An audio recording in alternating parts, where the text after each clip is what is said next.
Hello, hello. Just gotta do a couple little updates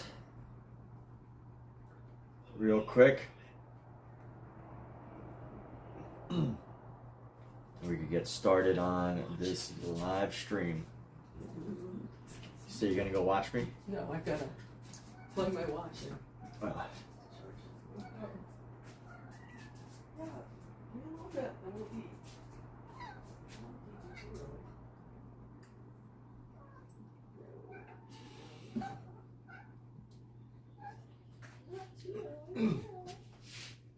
Get some headphones in. They're all hungry. Look at this.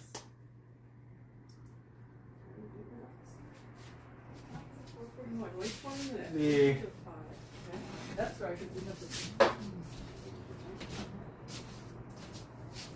Let's do this.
How much do you pay for casting notebooks?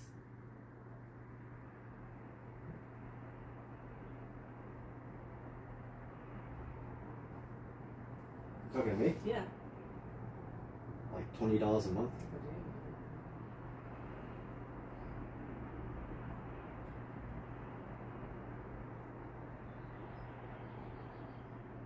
I was wondering if it had gone up because I always pay $9.99.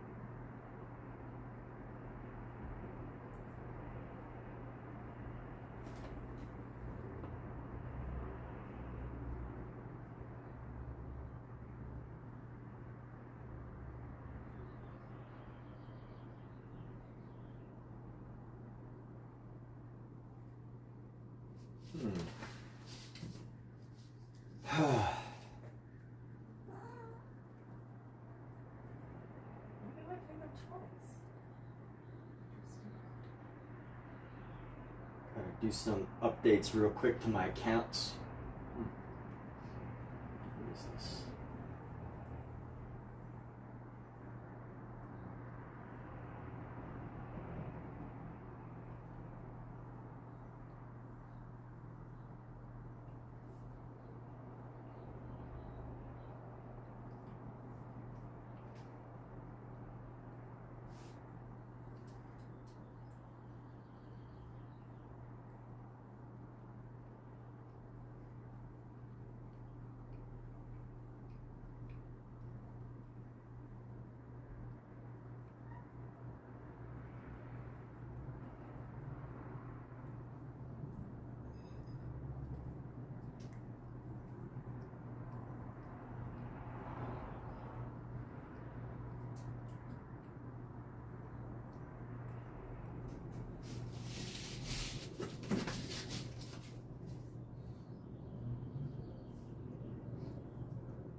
We will start in just a moment. I will stop huffing and puffing and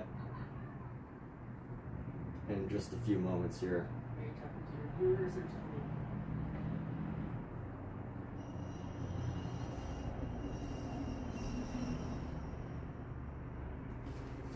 A little stress relief. Okay, let's see.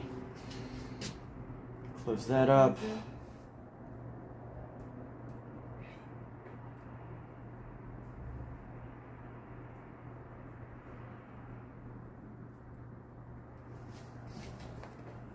So we got a couple of projects. What's up, Danny? Hope you're doing fantastic. All right, we got a couple of projects we're going to be streaming today.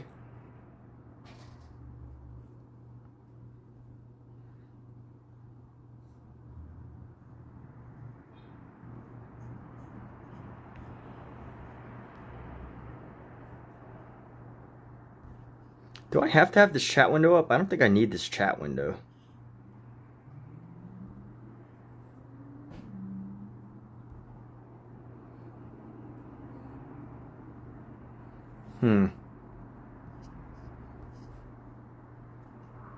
I think I'll put this up here.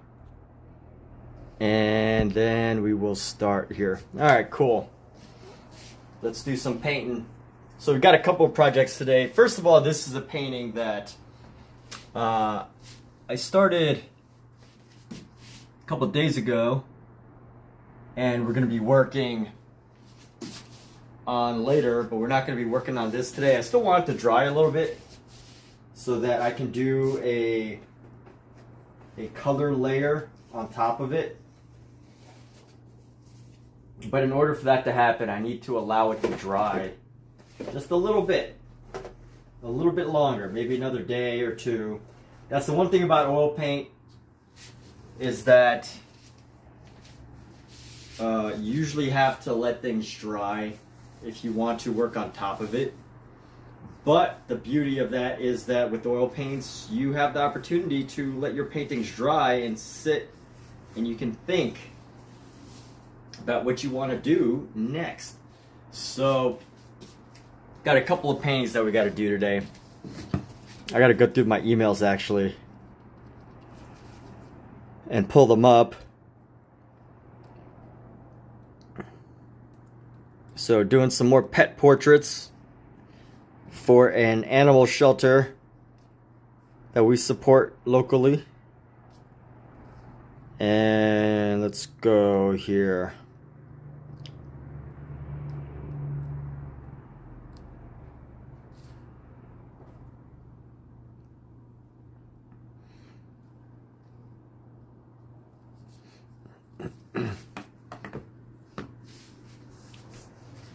All right, let's clean this baby off. Move this to another location here.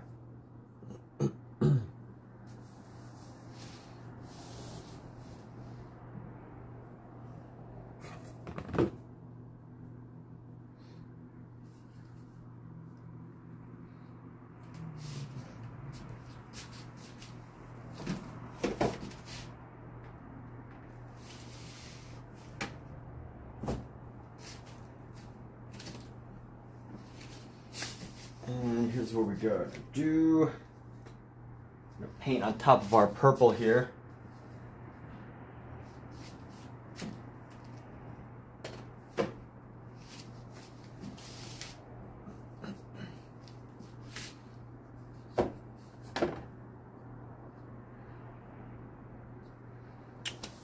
And let's see.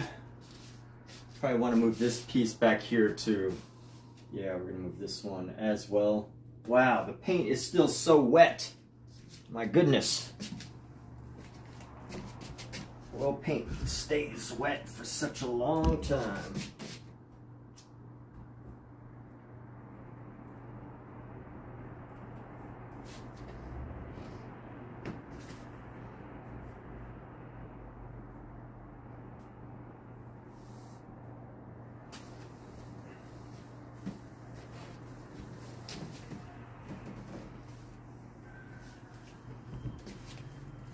Alright, we're going to do some smaller paintings here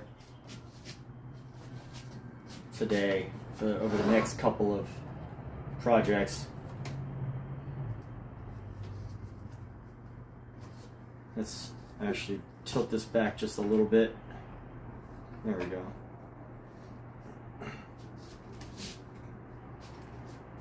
All right, let's see.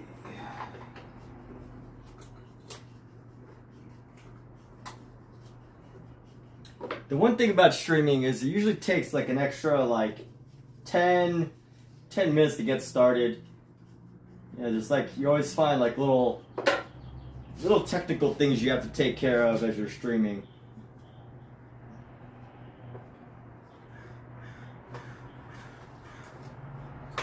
But streaming is totally exciting. I love streaming. If you've ever wanted to stream for any reason, you don't just have to be an artist. If you ever want to stream for any reason, I highly recommend it. It's good for both your practice as well as for anything. It's good. It's good. Do it. Just do it. Don't think about it. If you want it, just do it.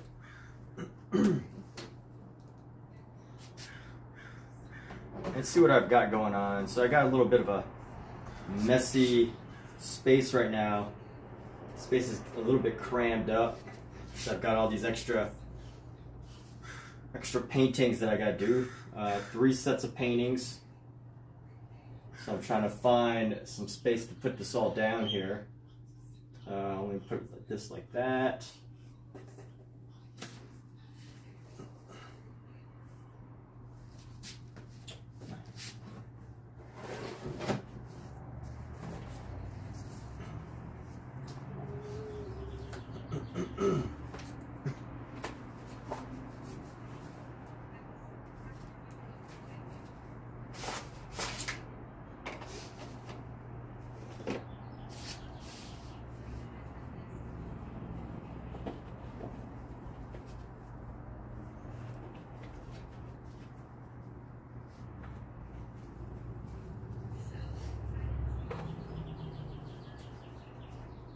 I really would have liked this to be a little bit more dry before I started, but we're just gonna have to make do. All right, what's going on? Ever have a painting fall flat onto a floor? Probably. I probably have. I don't know for sure. I can't remember, but probably. Scout, you can't beat cat. Can you take care of the cat? Oh my god. So is that gonna Why be do a they like problem me from so now much? on? As soon as you stream, I can't hear anything you're saying. take out your headphones. Like, Scout, how hard is it to go hang out with Cat? Well, you're doing something more Just entertain him interesting. for like 30 seconds. Pet him. I think I'm going to have to entertain him for hours. I can't even reach him. Just go around towards the kitchen and like go. I'll feed them. I think it's time for them to eat. Okay, you guys want to eat? Let's eat. I definitely have cat hair all over the surface. Let's eat. Yeah. Alright, I don't really think I could use oil pastels on this. Maybe I can. This is a purple. Let's try to pull out a black here.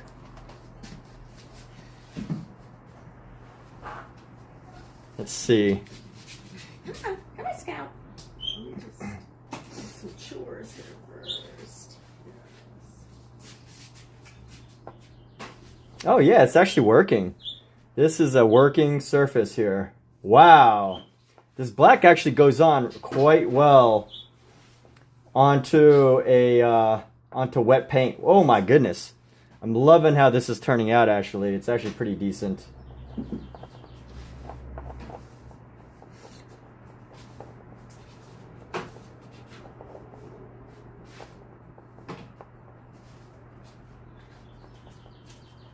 Oh, that's nice. Shelter pet or a shelter photo? You're me. I talk to you.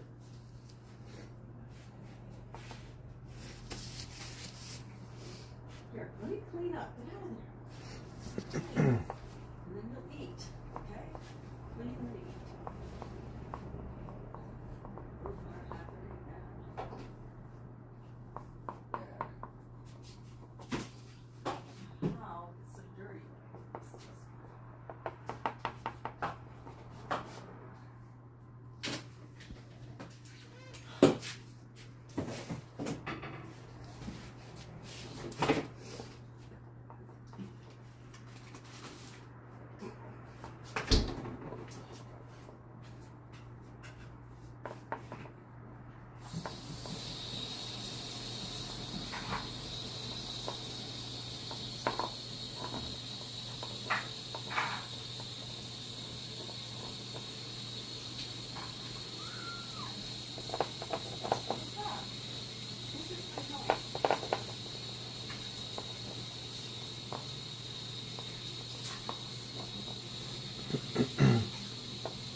And I'm using oil pastels first here. You have to feed you a second. Yeah, I can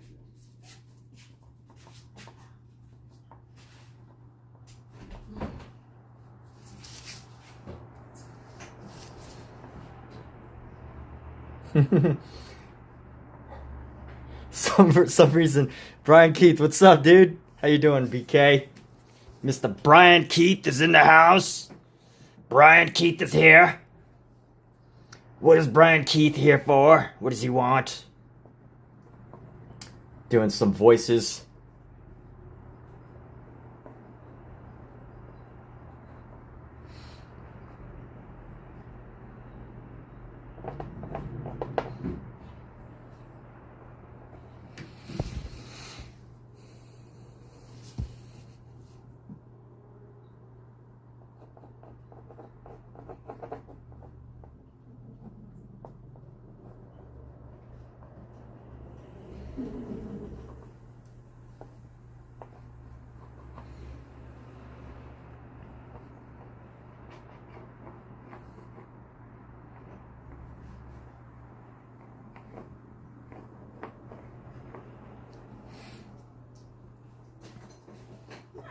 see.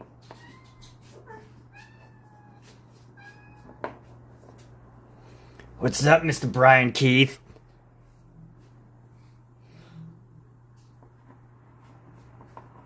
Alright, here we go. We're gonna go bring some of these pastel colors. Oh my goodness, how do you paint a black cat? How do you draw a black cat? How do you capture the essence of a black cat?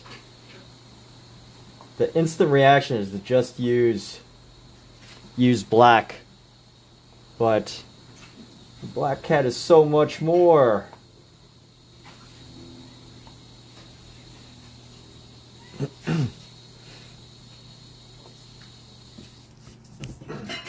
Let's try to find some line work here. We're gonna find some blues. And I just use oil pastels just to like start a project.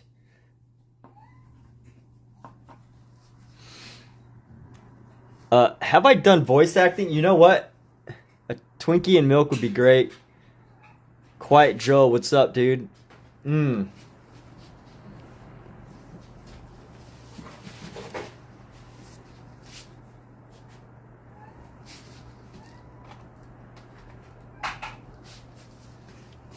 So have I done voice acting? I did one voice acting project where I was basically like I played like a old dragon on some YouTube channel.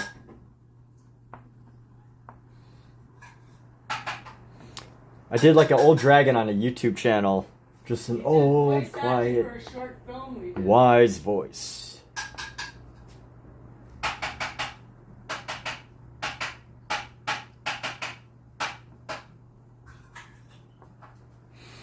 So I just use oil pastel to start to blend in, get some of the shapes and stuff in.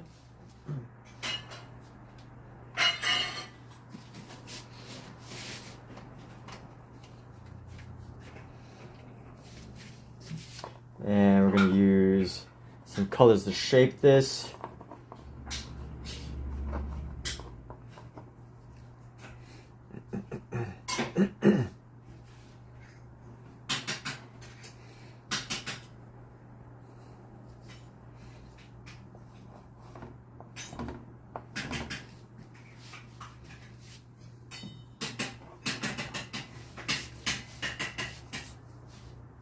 Let's get like a maroon color here. Actually, you know what? We're going to use this ochre.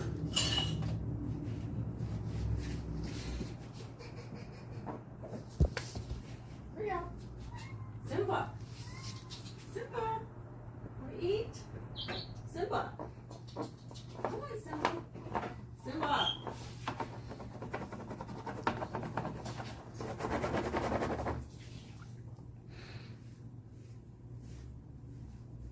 Did you just use the same voice that I just did? Maybe, probably, possibly, man. Are you live? Here, let's see. Is Omizu live streaming right now? He must be.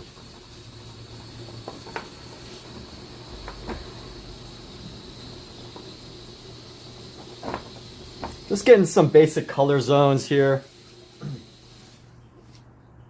I love using oil pastel as a mix with my paint work because it helps me get a little bit of extra texture that I might not get, and it helps me to like create some designs that I might not get right away.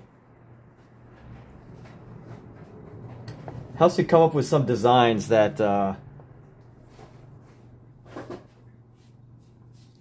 that might actually helps me design things in a way that I might not get right away if I was to just jump straight into like painting. And I think the thing about oil pastels is they actually work pretty well. Is that they actually work pretty well with Zumba, come and eat. That they work pretty well with oils, if you can imagine that. Let's go with some gray here.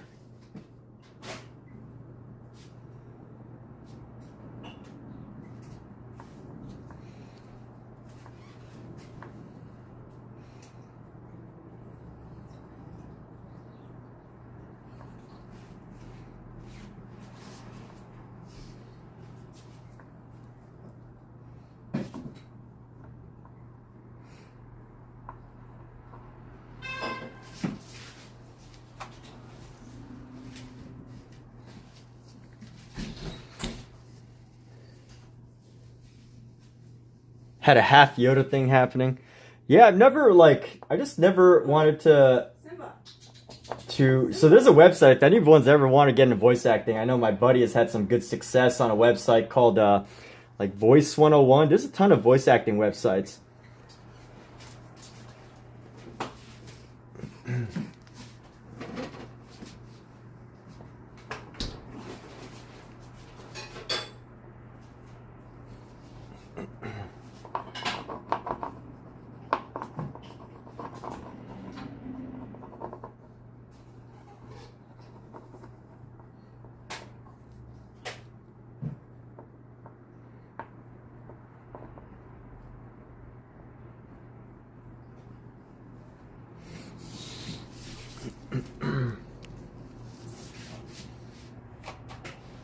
Let's add some white. Beautiful little kitty here. Oh, that's cute.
Let's try to find our blacks, or we'll go with, it's a black. That's either a black. This is either a black or a purple. I can't really tell, but either way, it should be okay. So we're gonna go into here. Oh no, that's just a really dark blue. Use our black.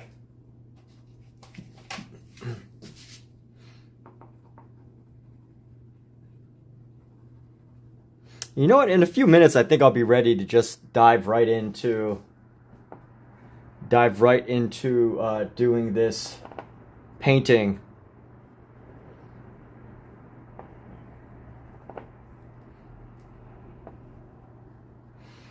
Dive into this as a painting here.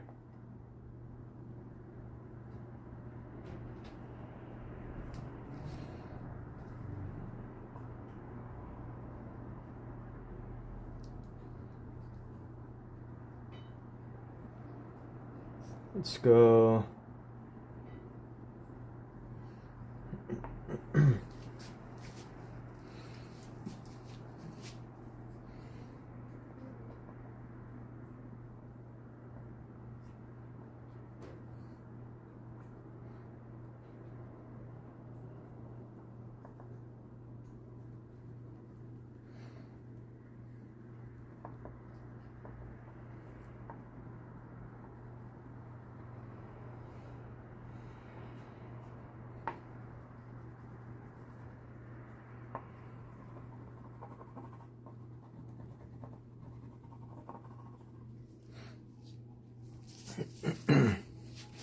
And let's see, this should be pretty dark through the bottom of the leg here.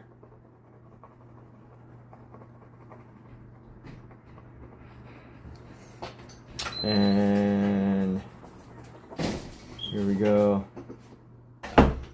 Got these colors going just right.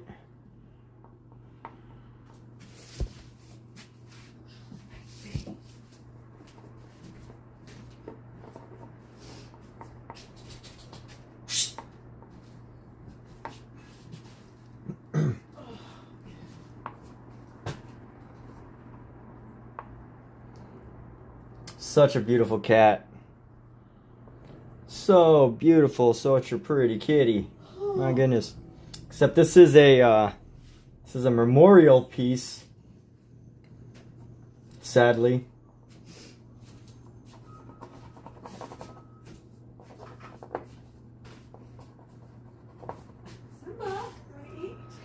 So right now just using so do I ever use acrylic? I've never used acrylic. I used watercolor.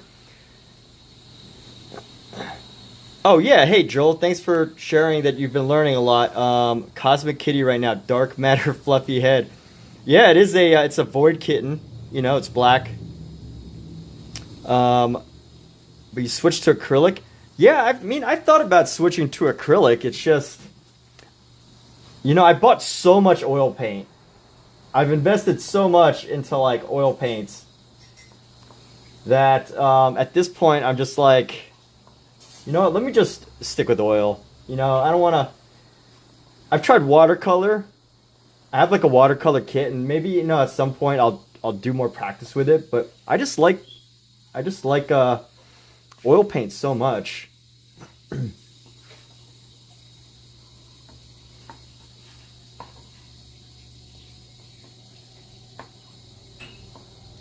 I just like oil paint so much. I love the way it works. I love the way, you know, it like mixes. I just love the way oil paint works. So, you know, right now I really just want to stick with one thing. Stick with oil paint and pastel. Like, I'm just starting to get used to using pastel in my oil works. And I'm liking that. Even though I think once the painting's done, it doesn't really, you know, the oil paint doesn't really show up. I mean, the pastel doesn't always really show up as beyond like a texture.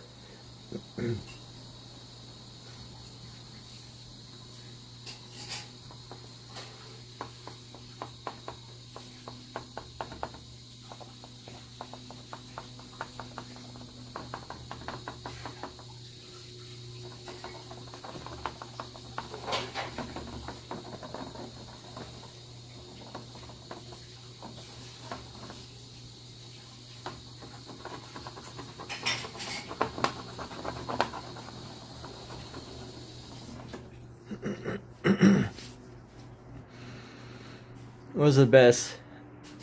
And you know what? I've gotten so used to the drying times of like oil paint that I just don't know.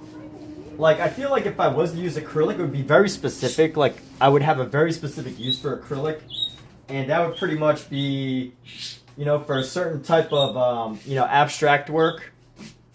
Like maybe if I use tape abstract work.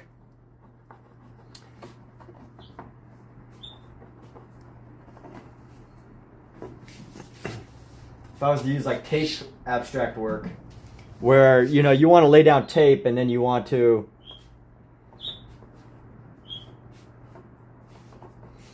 if you want to use tape to,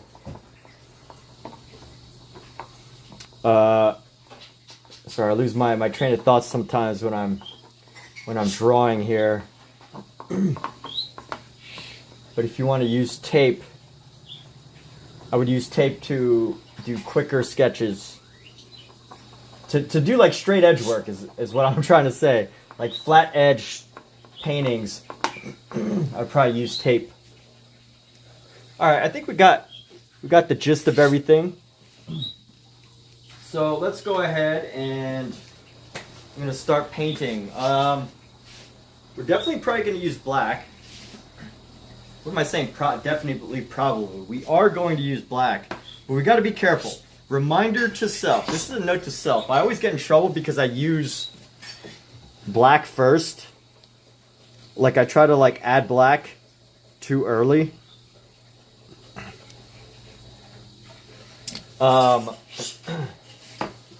Which causes like black to pervade. Like let's just say I want to use like a yellow next to a black. If I do black first, then the yellow ends up becoming darkened. So this is a note to self. I fall into that trap sometimes. So at this point I'm thinking I should start with the other colors first. I want to do this maroon. Find a good like red maroon here. And you know what a good color for that would be? Let's use a raw umber. Or let's see. This is a burnt sienna. Actually a burnt sienna might be a good color. So we're going to put down some burnt sienna here. And we're going to get a burnt sienna. And with this burnt sienna, let's grab a little brushy brush here.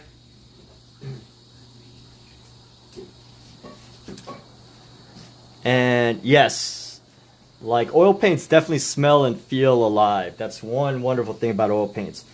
I'm going to grab some of this white. I'm going to put this into this section right here. Can you all see? Oh, you can't really see how I'm working. I don't know. I'm just going to turn this down, tilt this down in case anyone's curious how I'm working, which, you know, I don't think it would be too much of a surprise to anybody, but try to show my color mixing, which, you know, is not the most expert of color mixing, admittedly. You know, the real way to do this, so my palette is very rough and I haven't cleaned it off in a while. So I can't really like scrape to pick up with the palette knife. It becomes really hard to, where's my palette knife to demo? Let me just show a little demo. Where's my palette knife?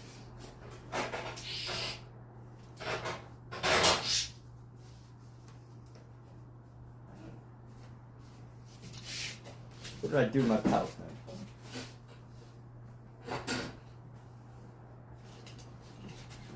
I think my palette knife is under a big mess.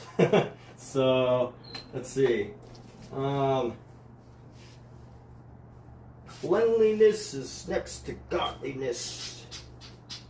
I would consider myself clean, but also very messy. Alright. I swear I'm organized. Alright, so here's what I wanted to say was like, you know, as you can see, if I try to like scrape and like do mix paint traditional way, it doesn't work because it's too scratchy of a surface and I get like so much paint into the grains. So using a palette knife doesn't always work for me. So I just mix straight with the brush. It's not the most expertly artistic of methods, but we make it happen. So we're just going to use this.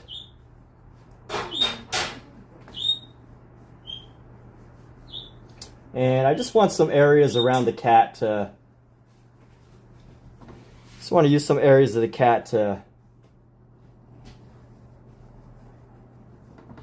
Areas around the cat to be able to get highlighted.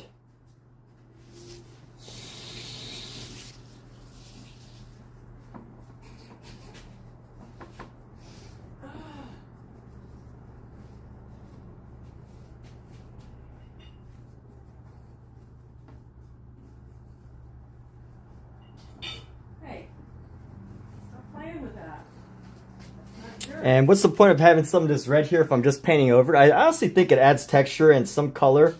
Usually when I cover it in larger spaces, and I think it helps add to the blending. Let me add some more of this umber. It's getting a little bit too fleshy color.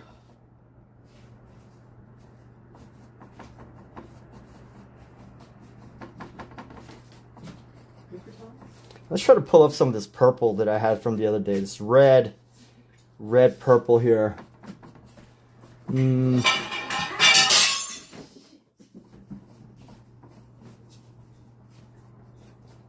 Scout! No! Excuse me. Let's see. All the things you could have broken, Scout. Color's a little bit too fleshy. I want to add some. Oh my God! Look what Scott did. Look what he did. It's antique. It was my mom's. Ah! Fuck! Goddamn fuck! Son of a bitch!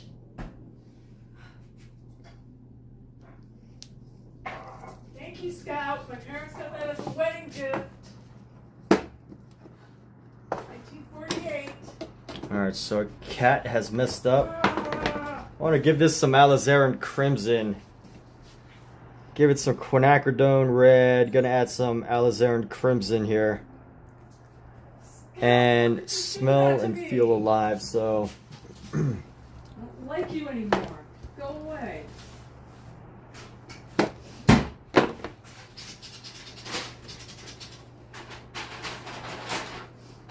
This is a plain old dish you broke, but it was something very important to me. Yes. Alright, let's go grab some of our alizarin crimson here.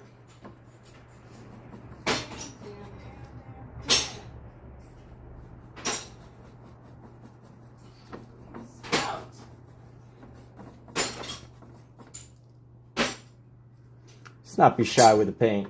Let's really dig it in here.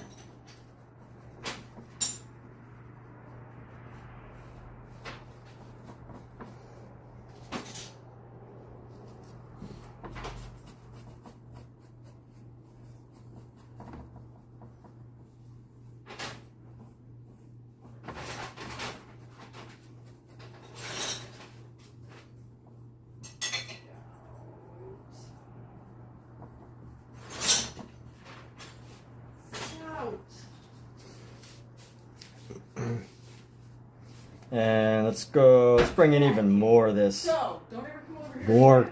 More paint. Bad kitty. Don't go into that, no.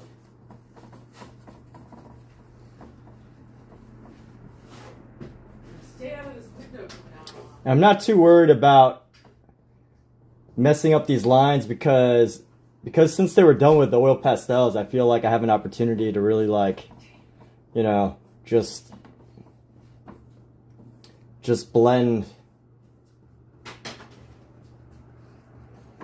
blend it around.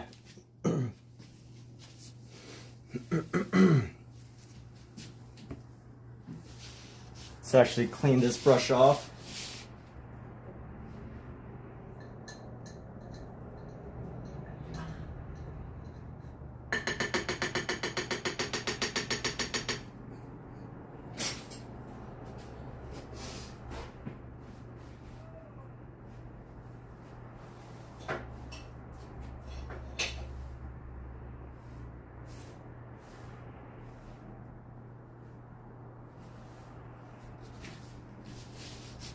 So as you can tell, one of our cats has smashed something antique.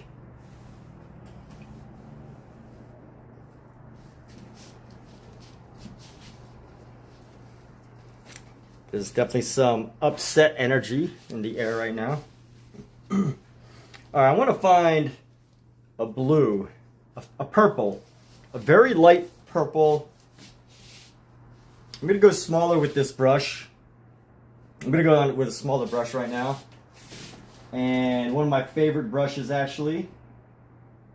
Ow! We're going to have an opportunity to use one of my favorite brushes. This is one of my favorite brushes. It's a very small round brush. Honestly, I think the size, whether this brush was small or big, it's not so much the size as much as I like the material of this. It's just like this perfect perfect material that after like it was a pointed round, you know, it was a round from Rosemary Co. It was a round, but after being so rough with it, it kind of like starts to splay out, and it's just like the perfect painterly brush in my opinion. So at some point, you know, I will invest and buy like 5 different sizes of these.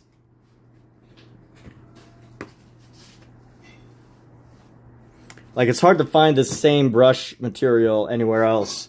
I've experimented with a few different brush materials, but it's hard to get this material. I think it's badger hair. But at some point I do want to invest in more. So what did I say I was going to do? Oh yeah, I need some blue. So I'm going to use some ultramarine blue here. I'm going to grab our ultramarine blue, lay that down. Actually, here's also what we're going to do.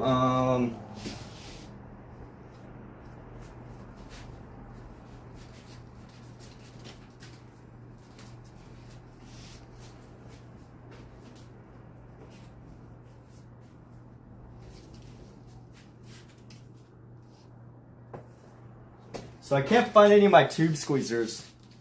So I'm going to have to use one of these. So I have these like twisty tube things. Let's see, do I have any more? Where are they? Where'd all they go? Oh, here's one. Nope. So I usually use these to try to get more paint. Actually, I'm not going to use this blue for a while. So let me put this blue away and actually squeeze a little bit of this out here. I'm going to go... These come in so handy. You get an extra like 10 to 20% out of your tubes just from using one of these things. Like, if you think your tube is out of paint and you get one of these, you'll get another, like, whatever 10% of the tube. You know, this is 37 milliliters. You'll get 3.7 milliliters extra if all you did was just to... Alarm on? No. If all you did was just to use one of these things.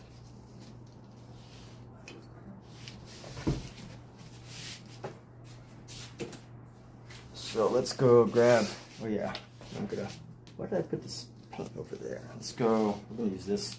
Just keep our tube nice and squeezed. We're gonna use gradations of this ultramarine blue here. And actually, let's find a little bit of a purple. So we're gonna grab some of our quinacridone rose and put it in this purple section that we have. We've been using a lot of purple lately, but I want to find like a nice lighter purple. And this is the color from which we're going to build the rest of our colors. It's just a shade darker, a few shades darker than black. And it's going to help us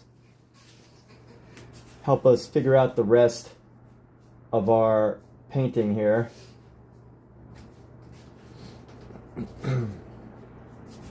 I'm just using this black outline that I already did to help me in creating a what do they call it? Creating the design. So I already did the sketch with a oil pastel. And I don't always do that. I'm just doing it now because I actually like the effects of using oil pastels. I won't do it for all my work, but some works that I feel like I want to, you know, add a bit more pop, a bit more like expression to it, I'll do the oil pastels because, you know, it kind of frees me up. Like the loose sketchingness of the oil pastel work, you know, definitely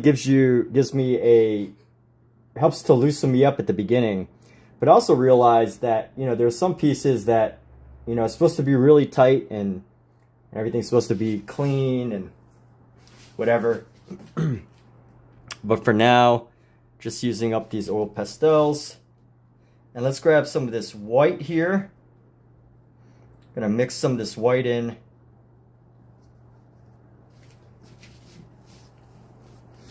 And we've got some of this white is just going to help us to get some of the lighter areas around the body here. And I just do, you know, quick staccato strokes, very, you know, what the Impressionists gave us as far as color or application goes. What do I do for a living? So I'm an actor. You need that thing. Bowinator, you think some more Bob Ross style stuff at night? Drop by the stream. Thanks, Bowinator. And what do you do for a living? So I'm an actor, and I do this. I paint, live stream, and other stuff as well. But as far as this creative live stream goes, that's where we'll pretty much leave that. Am I a full-time artist? Sometimes. When I have a lot of acting work, I consider that art as well. But sometimes I'm not a full-time artist, and I have to find other ways to really keep me going.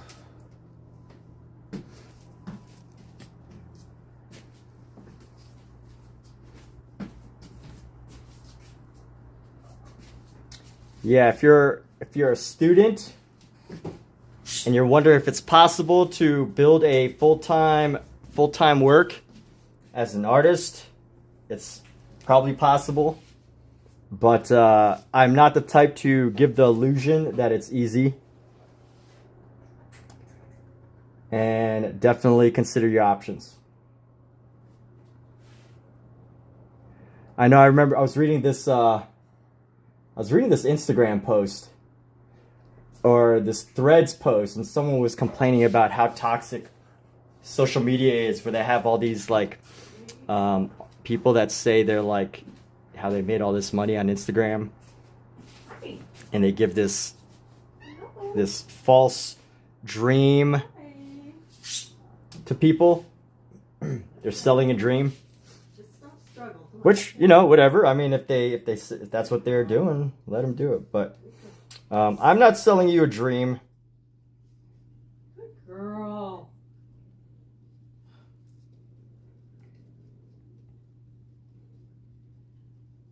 If you want to buy a dream, I could sell it to you.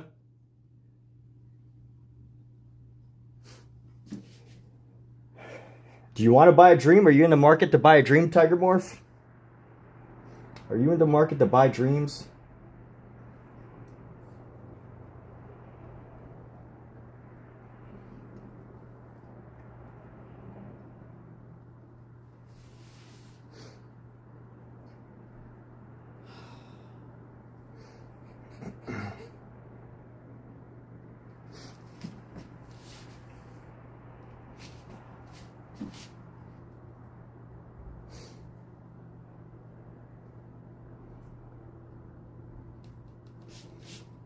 All right, let's grab some of this deep purple here, maybe some of this deep blue. And we're gonna go right into here.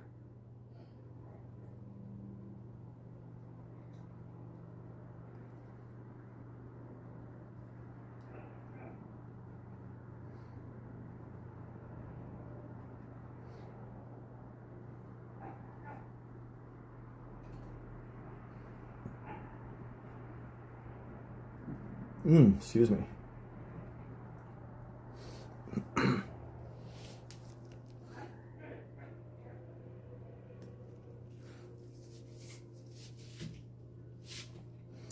And I think once we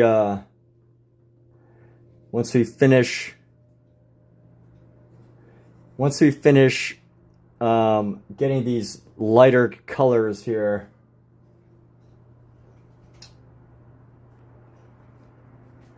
once you buy these lighter colors here,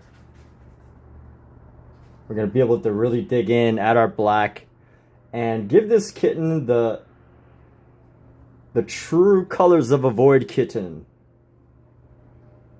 which are blacks.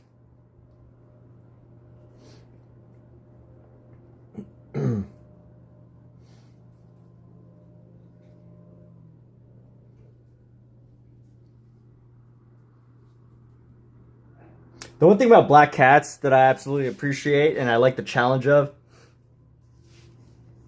have I studied art or have I went to acting school? Have I studied art? Yes.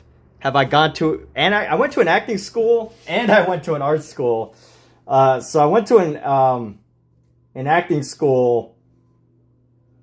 Well, I went to a couple of acting schools, but not like a full-on college.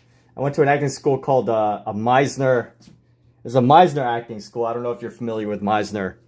That was probably the biggest one, most well-known one. But art-wise, I actually went to I started in digital art. I was looking to become a concept artist. And I was studying at the school called CG Spectrum, which great school, but it wasn't for me. So after about 2 terms out of a 3-term year, I left and decided to do fine art.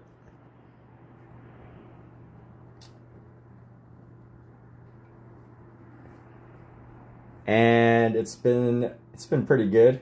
It's been all right. Still working at it, you know.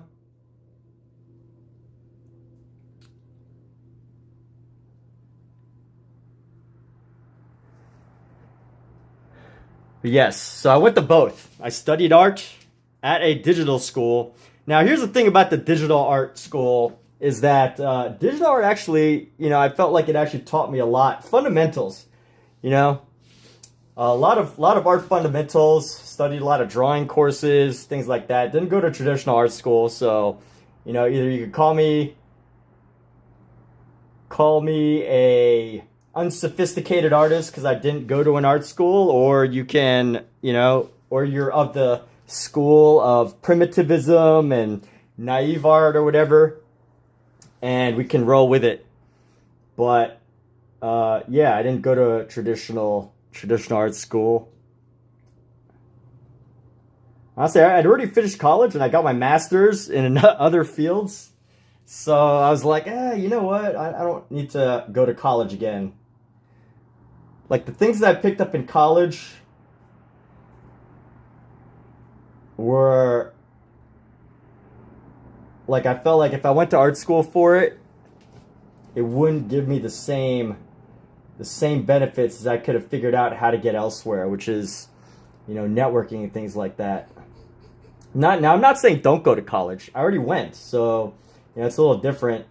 But I feel like the things that I could get out of an art school, I might be able to find outside.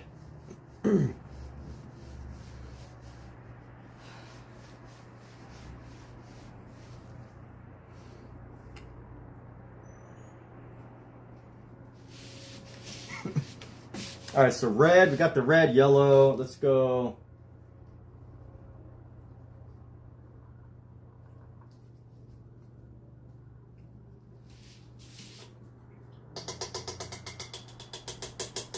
So what makes you ask?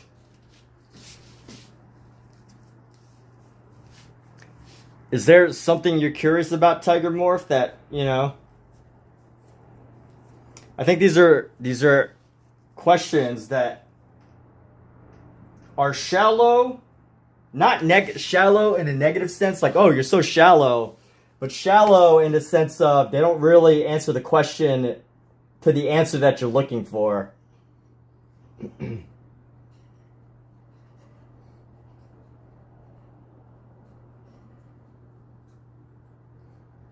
Which, you know, I don't know what the questions you might actually be wondering about is. Like, I don't know, you know, you don't need to tell me your age or anything, but it's just hard to imagine that you can make enough money with paintings. Yeah, you need to...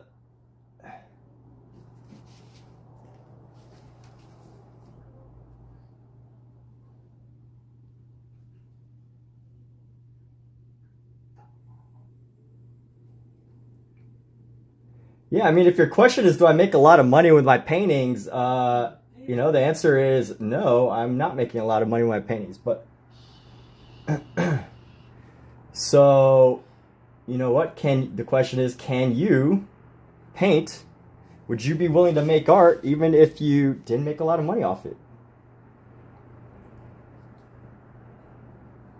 If the answer is no, then it's going to be a really, really, really, really difficult uphill battle for you.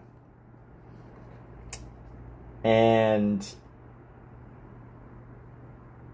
yes, you got to figure out those things first, right? That's the reality of it. But if you think that, you know, painting, doing artwork, pursuing any sort of arts career would give you more joy than anything else in the world, including boats,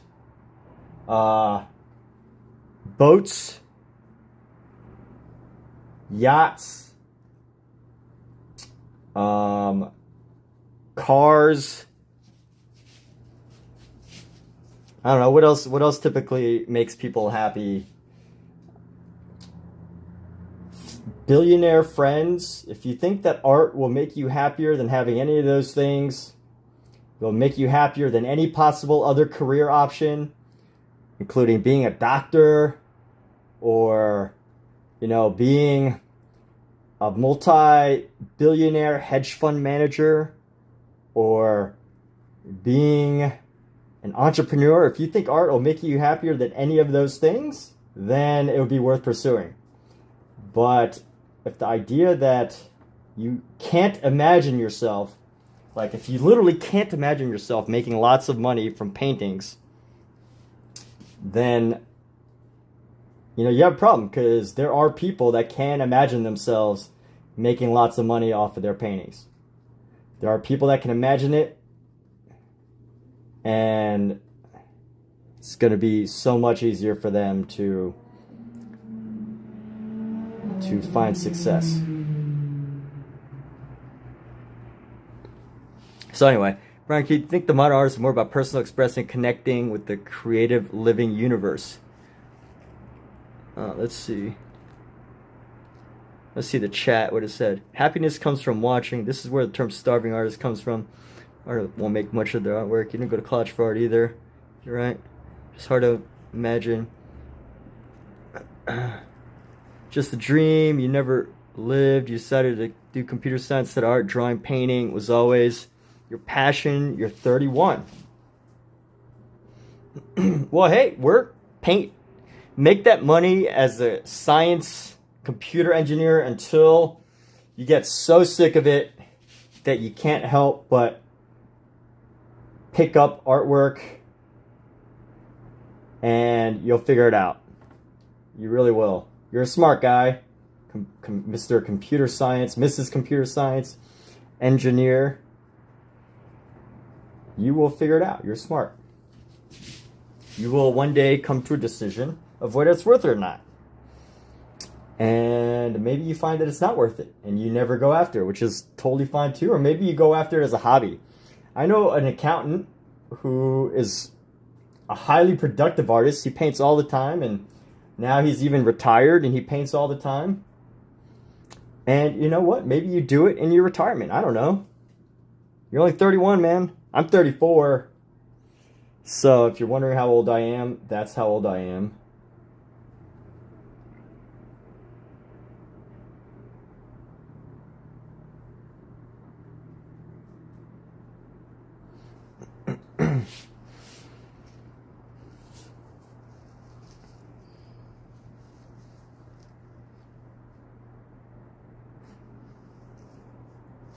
Paint that money.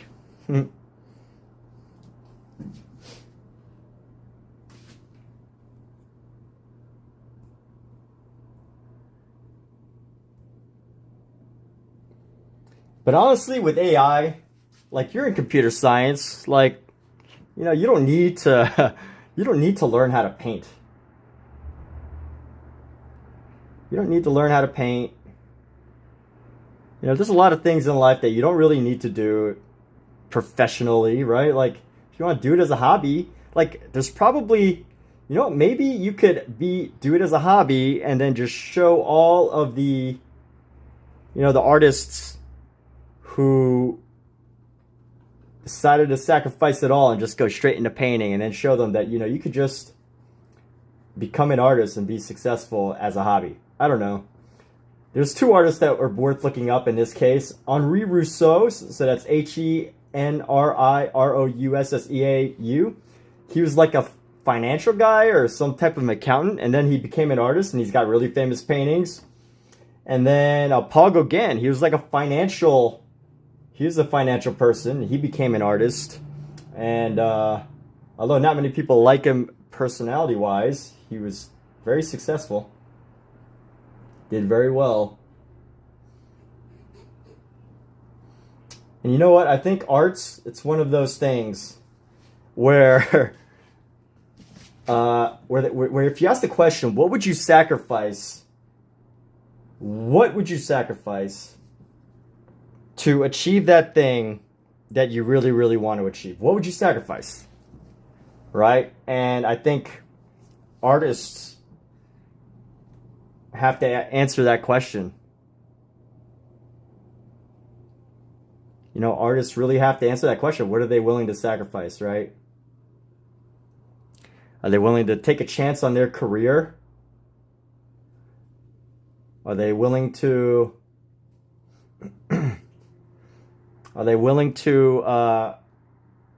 be embarrassed? You know, and all for what, right?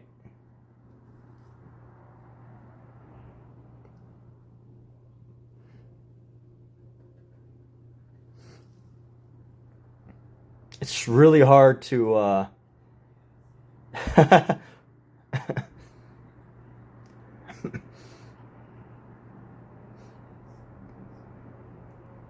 Mizu made a deal before birth.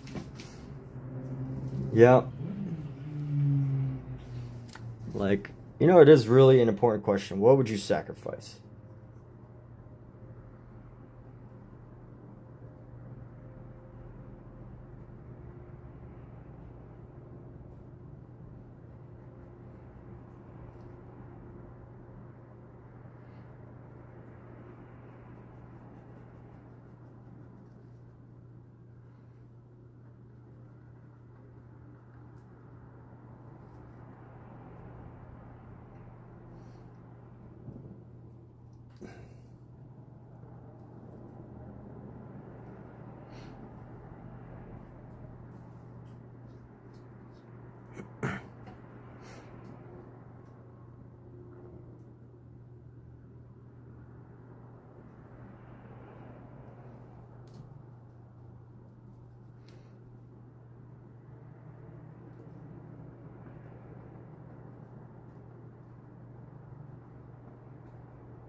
All right, let's go paint around this cat now.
It helps to put paint on a brush. Does it look like I'm just poking at the hey, take care, whoever's going. Hey, take care, Brian. Does it look like I'm just dabbing the surface without putting any paint down? I swear it's just a color because it's black. I do my best to try to capture the variety of colors on a black cat. But I think a lot of it is going to have to come when I finally do the outskirts of this. What are you doing back there?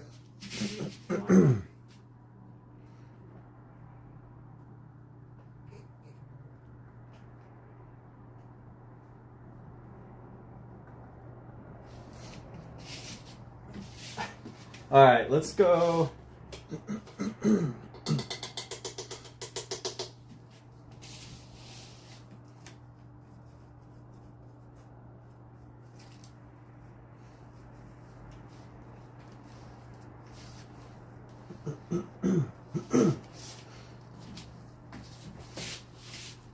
Let's do a nice impasto layer here. Just gonna lay this straight on the canvas.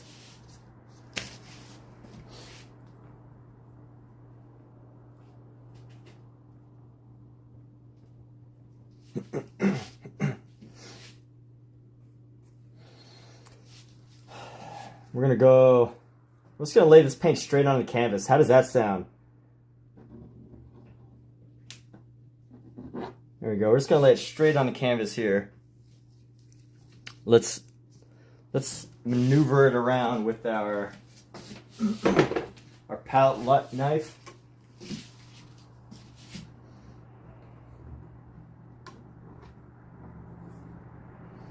Nice bright thick layer of paint here.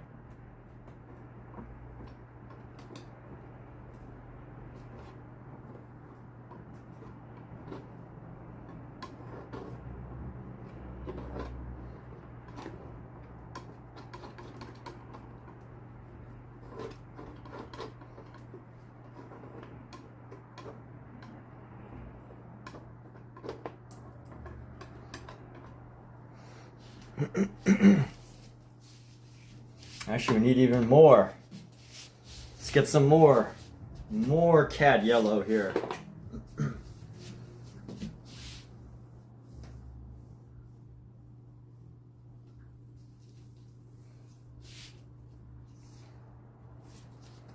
Actually, you know what? What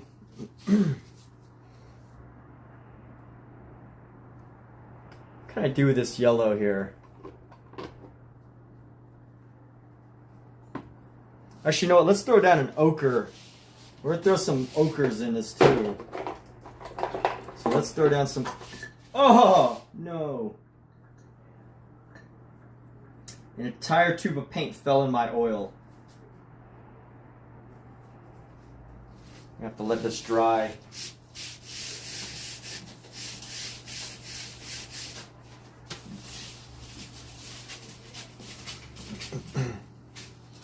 All right, let's throw some ochre right there. Ochre right there.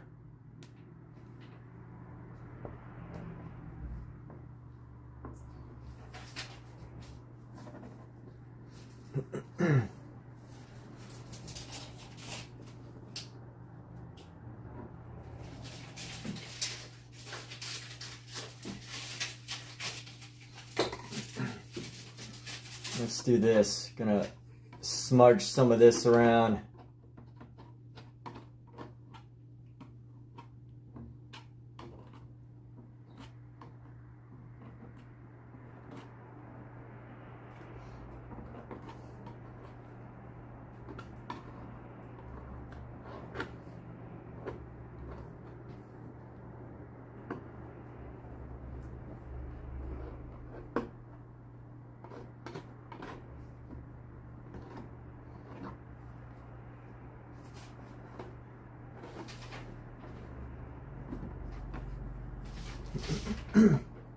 Alright, we're going to get rid of the rest of the paint on here.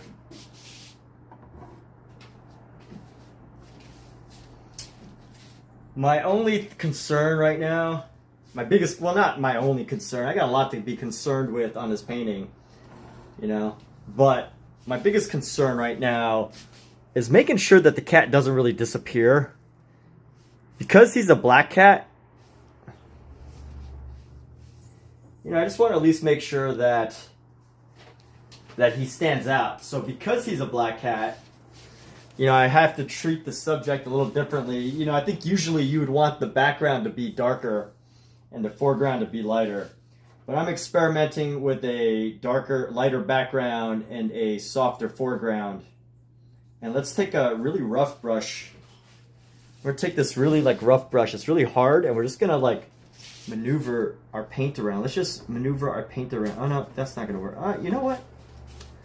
Yeah, I like the scratchy effect here. Let's see how this works.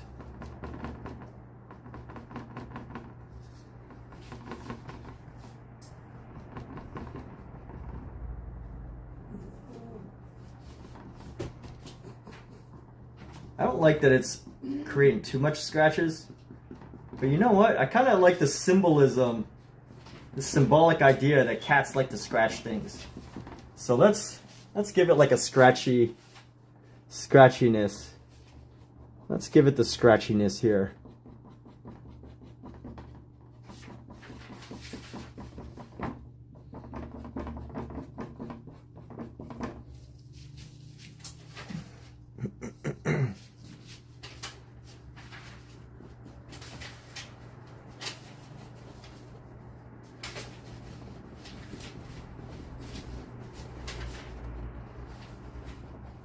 Looks like peanut butter.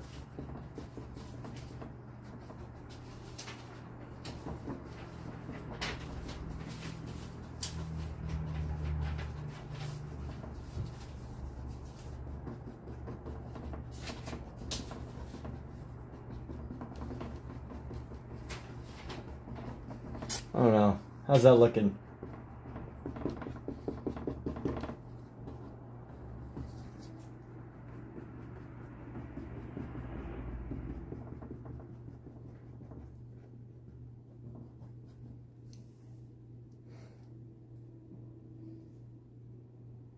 I think it gives lots of energy.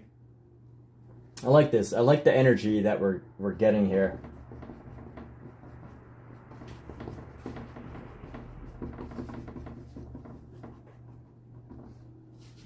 And I have so much paint that came off of this.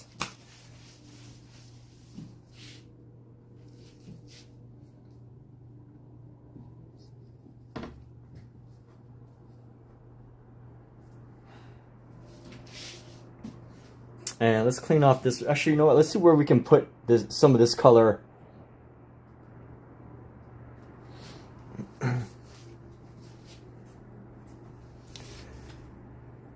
We could probably add a little bit in here.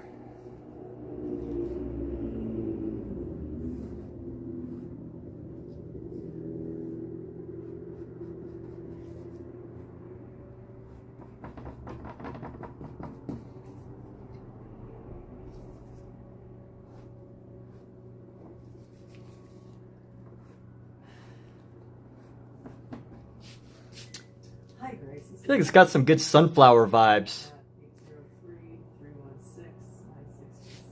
These are some good sunflower vibes right now.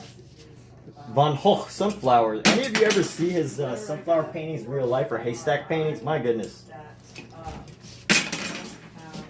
An authorization for the location to go to, and just today I received a letter from.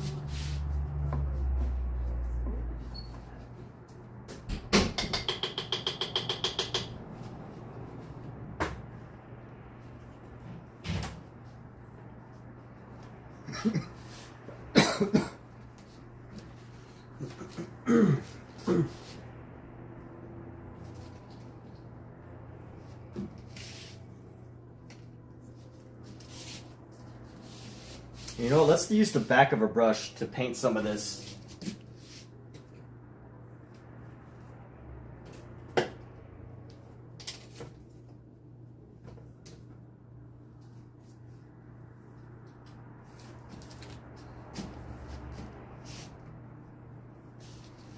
Actually, you know what? We're going to use a palette knife.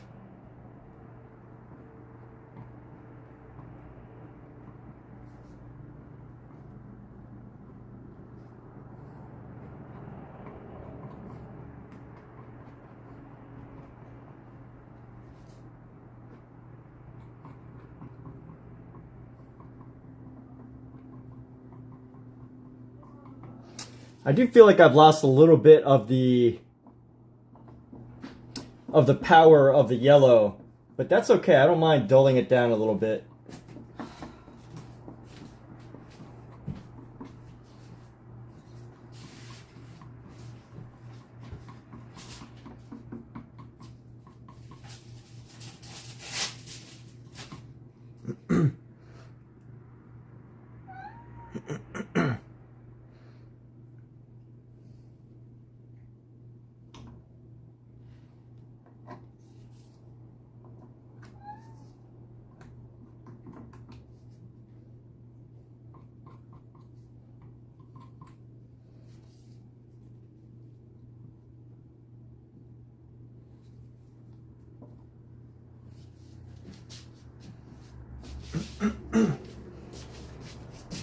Okay, make sure we get some of this paint off right there so that we don't let it go to waste.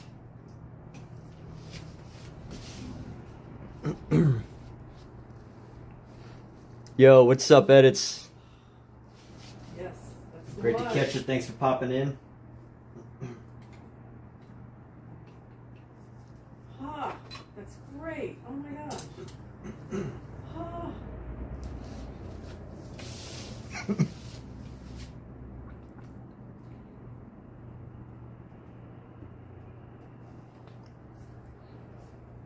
Oh my gosh. Thank you, JoJo. Save the day. All right, we're gonna take. We're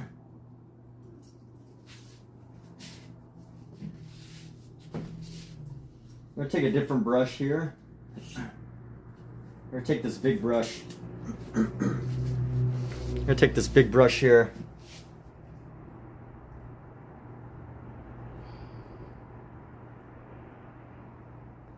And we're just gonna impasto this up here.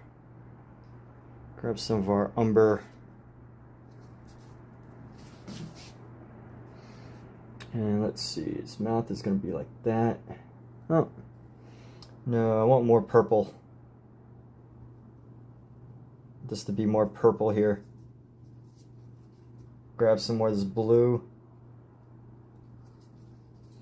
Actually, you know what? This will be good for the area around the cat.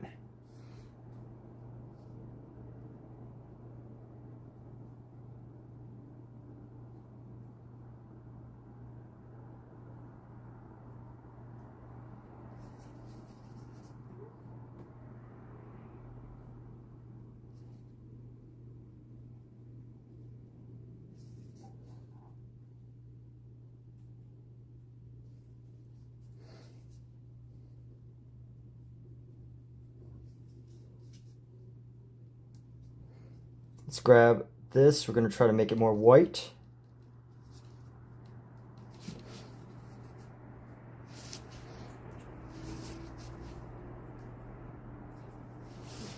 And we're going to go right into here.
And let's go with our blue here.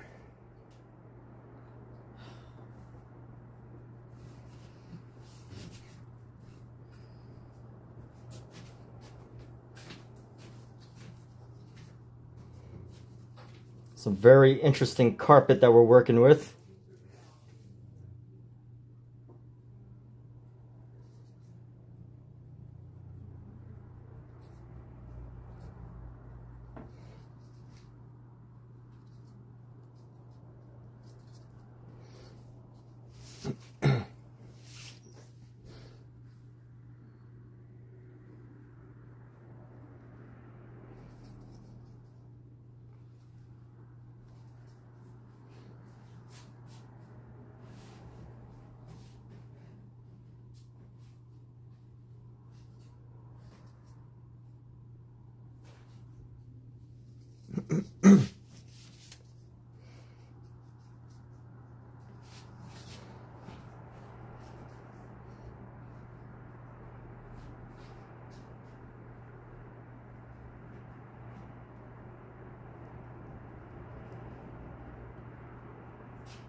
And let's see. Said this tribute. Yes, this is a tribute painting. Still one of the volunteer pieces. The animal shelter, supporting the local animal shelter. This is still one of those pieces where, you know, people are commissioning artists through the animal shelter to do paintings of their pets.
So as always, I pretty much put a mouse hole to the right of the cat and put a mouse coming out. Oh yeah? Hey, that might be, you said to the right of the cat, like over here? Or like over here?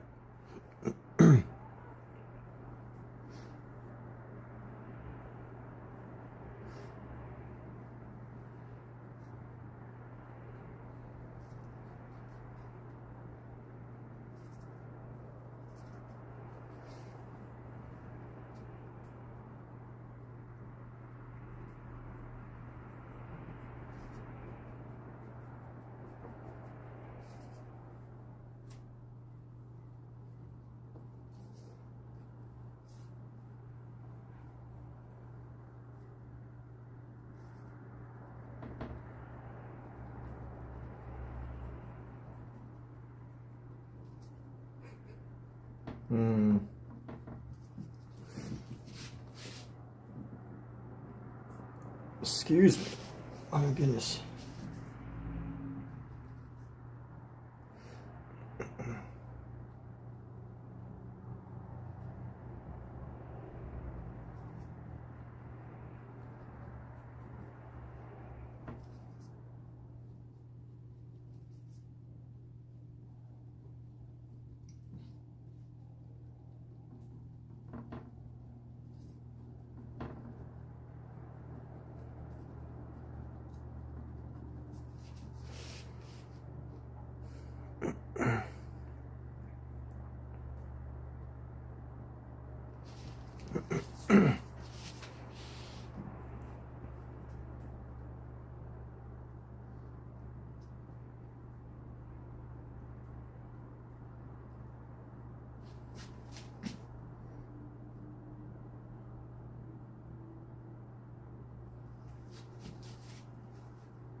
Think so, mouse? I think a mouse would I think a mouse would give it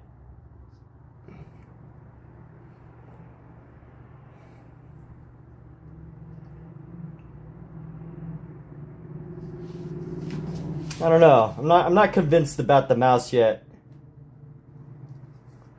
I'm not totally convinced about the mouse.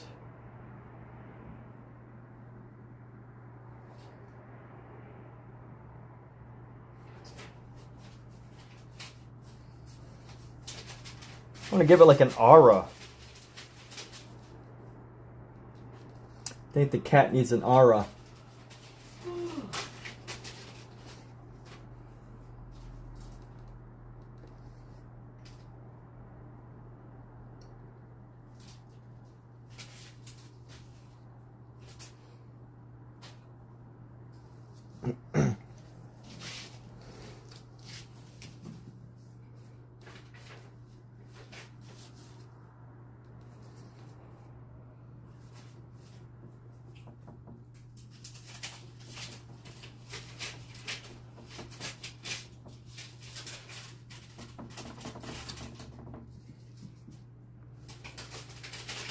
I don't know if since this is a tribute,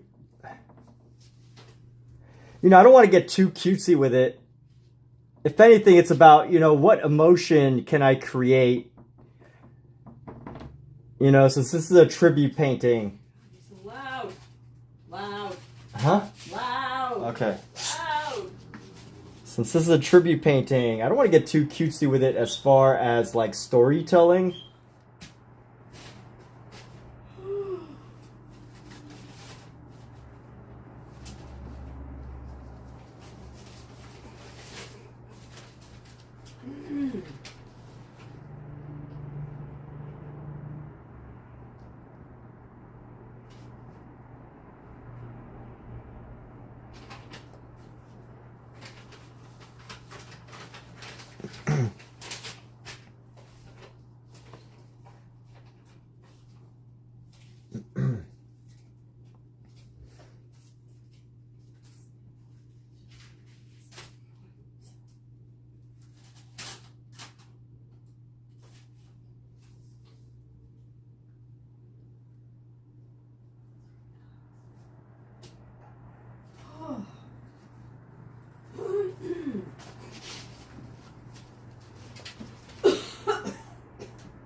If this was a non-tribute painting, I would probably do it.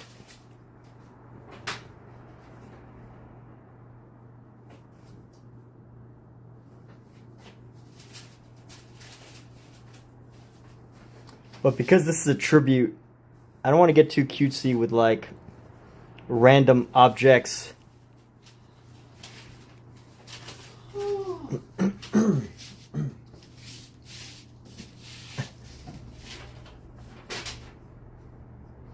You know what? I might even try to blend the red area.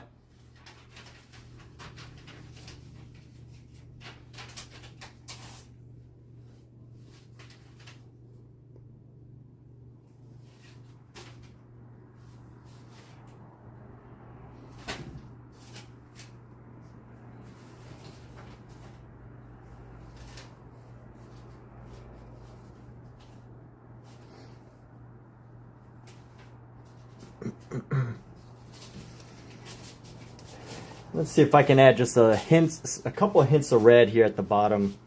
I'm gonna do little bits of red here.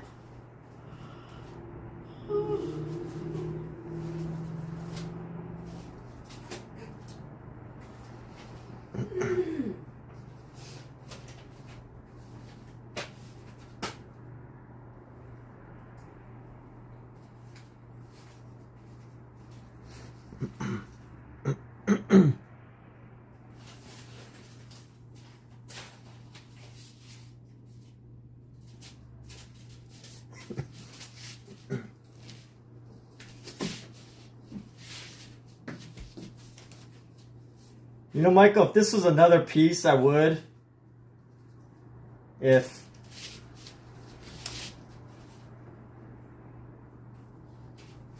You know, I feel like rather than the storytelling, you know, I should definitely focus more on the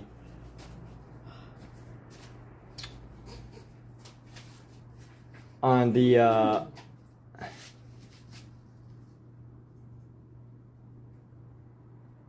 cat.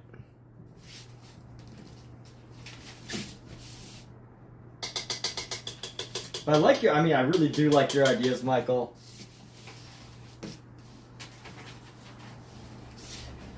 Just right now.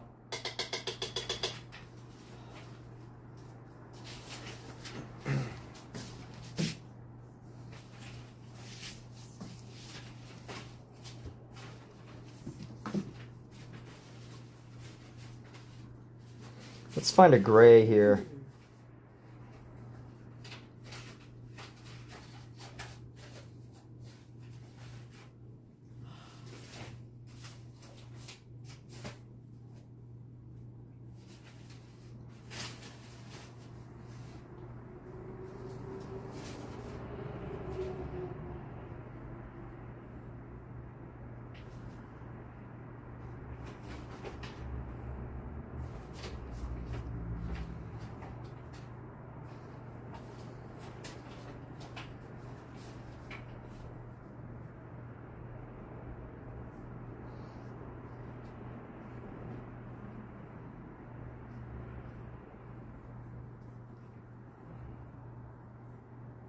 Yeah, it's for the animal shelter.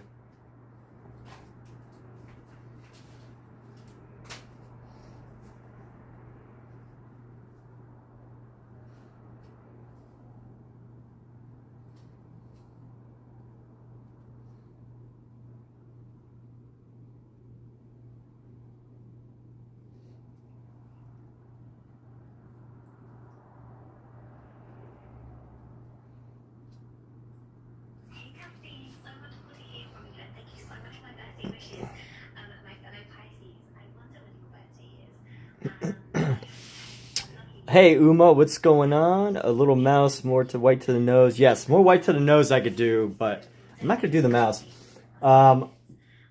So good question, Uma. So I do not get to pick which pets come to me. So the part of the system is that, and you know, it's not. So part of the system with the animal shelter, the deal is that, you know, it could be a wide variety of artists. It's open, you know, obviously it's community driven, right? So they have, it's pretty much anybody can apply to be an artist. And then the people who do the commissioning, they have to, their art is given out, their pieces are given out at random. Or maybe not random, there's a specific order, but there's an order, but it's not like, hey, you get to pick and choose what artist. So you get a wide range of artwork. And I just happen to be a painter. I just happen to paint. So that is what I do. And that is how I have decided to contribute to this wonderful thing that the community is doing. So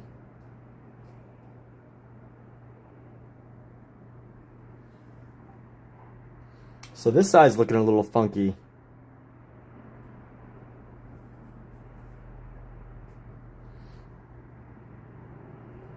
I think it was looking better before I try to get all serious with it.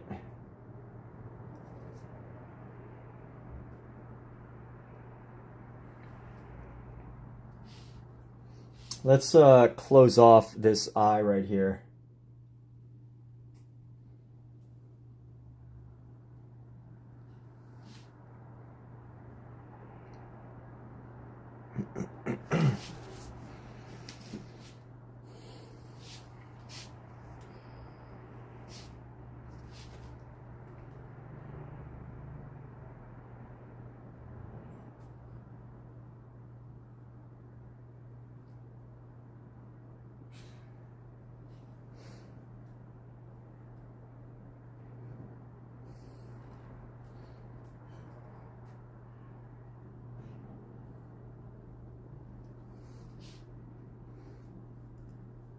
Which eye is closest to us? Probably this eye. I think this eye is the closest. What makes you ask? It sounds like Michael's about to expound and give us some world-changing wisdom right now. I feel like there's a trick I just learned recently about how to paint the eye that's closest to you. And I feel like Michael's about to share that again as a reminder.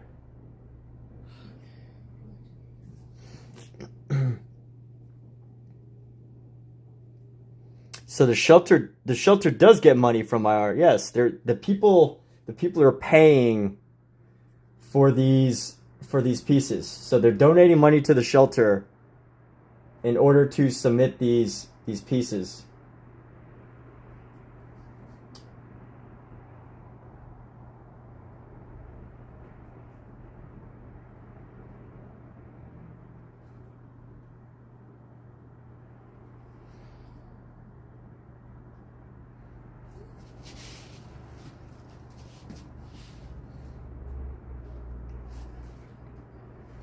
Let's try to bring this out a little bit.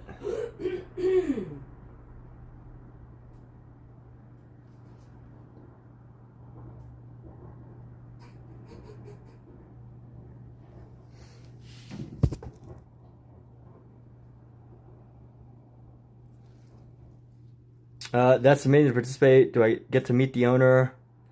Like purple and blue on the back for what tips?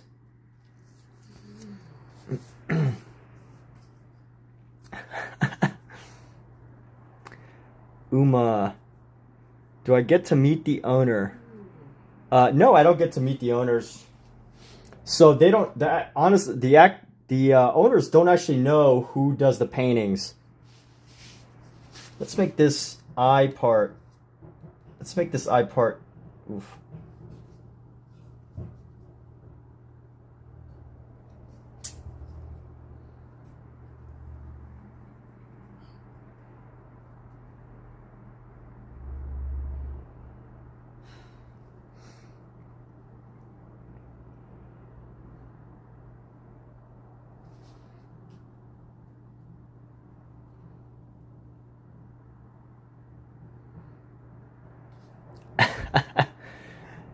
That's amazing. I don't get to meet the owner. Thank you about the choices of the purple. Yeah, it's really hard to, paint a black cat, but if you can really just come to like appreciate how light reflects off of a black cat, black cats are absolutely beautiful.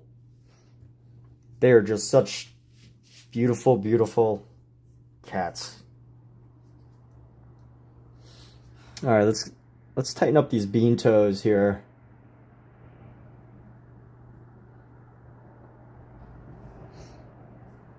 Oh wait, let's see.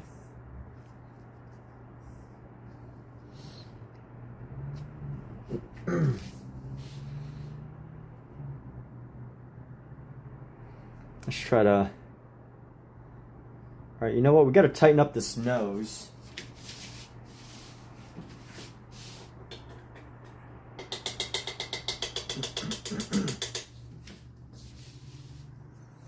We got another pet coming up after this.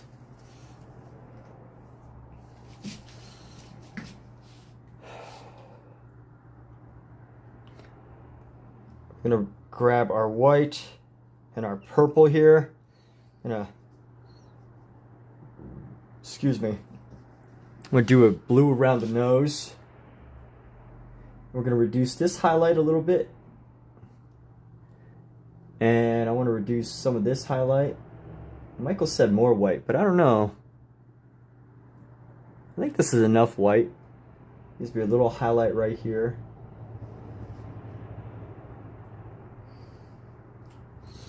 Maybe give this little highlight, just blend that in a little bit.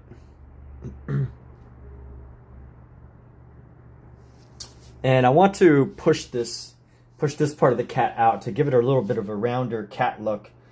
So here's what I aim to do. Need to go like this, and I need to round this out. So boom, boom, boom, boom.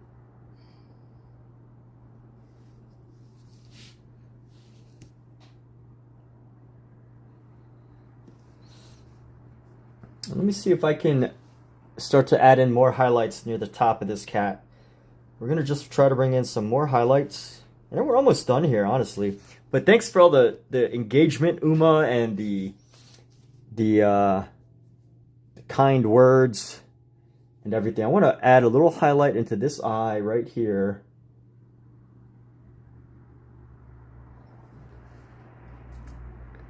Just a little bit of a highlight.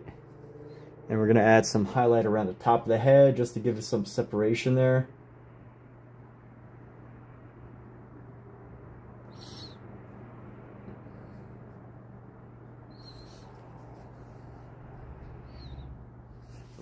And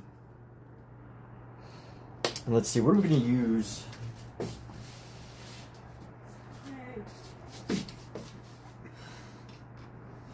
Maybe we can do a little scratchy scratch here.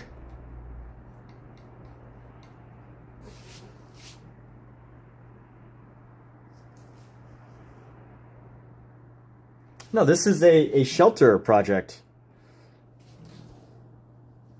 I don't know why this is such a controversial discussion. This is being done for the local animal shelter.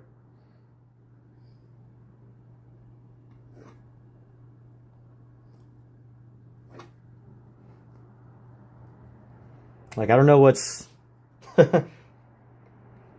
Why is this so controversial? Can someone explain this to me? Why is this such a large topic of conversation right now?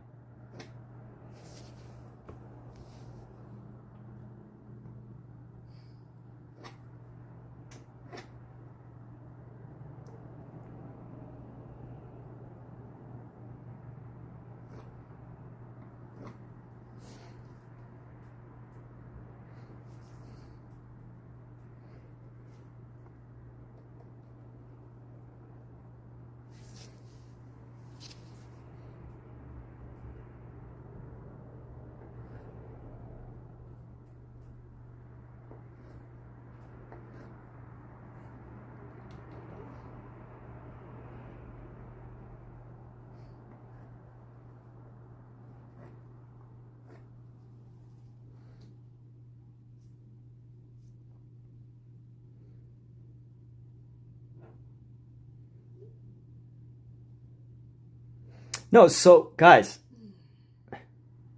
All right. So here, look.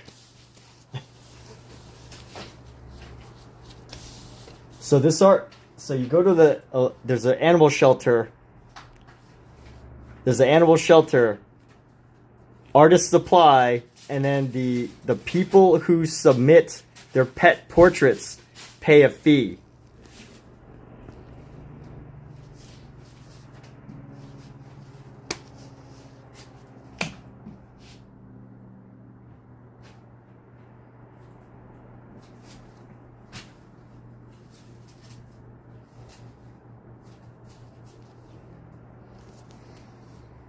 So honestly, this work is actually above, I consider this work above and beyond what the typical artist is doing. The typical artist there is doing, like, you know, a digital sketch, a digital rendering, or mostly digital, like, animation style. But I decided to do painting because that's what I do. So if you really want to know,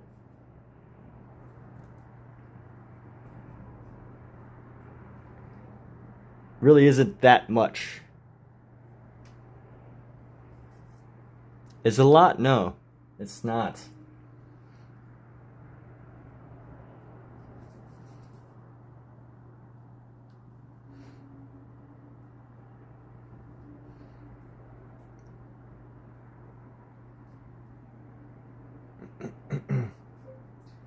Hello, my name is Kathleen Roy. Period. My phone number is 803-316-9627. Period. I live in Burbank at... No, I don't get paid. This is... How do you get involved? So, if you wanted to get involved, you'd have to... First of all, you'd have to be part of the animal shelter. So, local animal shelter, they have this thing set up. People can pay... It's a small fee to submit their animal pictures to be painted or drawn or sketched or whatever by an artist. It's not a huge fee. It's just a donation. But the thing is, I think the reason why they're not charging these huge fees is because, you know, it's a community thing. So, you know, artists, there's going to be artists of all kinds. All right, I think I'm starting to overwork it. And I don't want to get into that area of like overworking. So, you know, I think we're going to call this done in a moment and then start our next one. But yeah, the animal shelter, like, I think all animal shelters are different. This is only the 3rd year that they've done this. So, you know, animal shelters, they're all different. You all might do things differently. I don't know how your animal shelter is going to do it. But you know what? I need to go back in. I need to do a couple things. I don't like how some of the white areas are. There's like too much white around the eyes. Let me see the eyes here. I constantly need to like look back. I'm constantly like looking back just to see. This closer eye has too much white.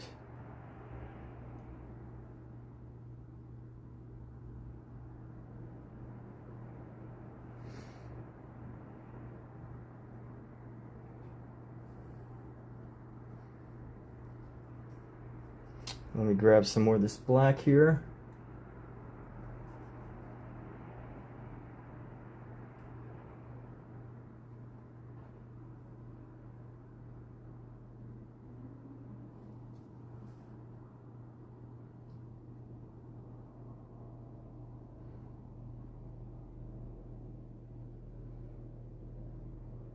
You think this other eye needs a little bit more? I don't know. I think it's got it. I think maybe if I take away some of the gray, if I pull the gray out of the eye a little bit, it'll just make it look more natural.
All right, let's see. It's a cute cat.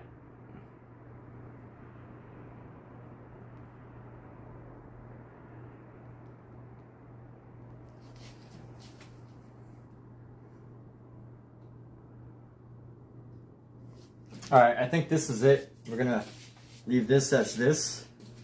Leave this as is.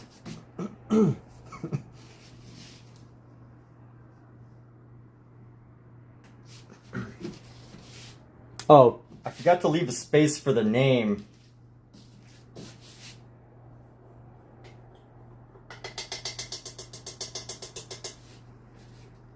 Shoot. We're gonna have to scrape away some of this.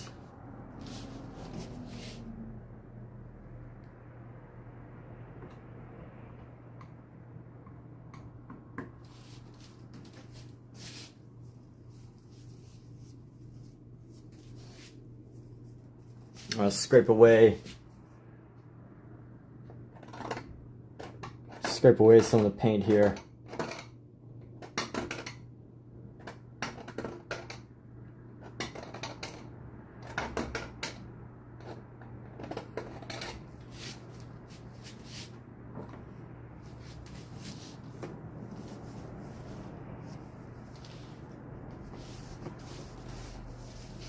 All right, let's see. I'm gonna put a name here. Bagheera. Bagheera.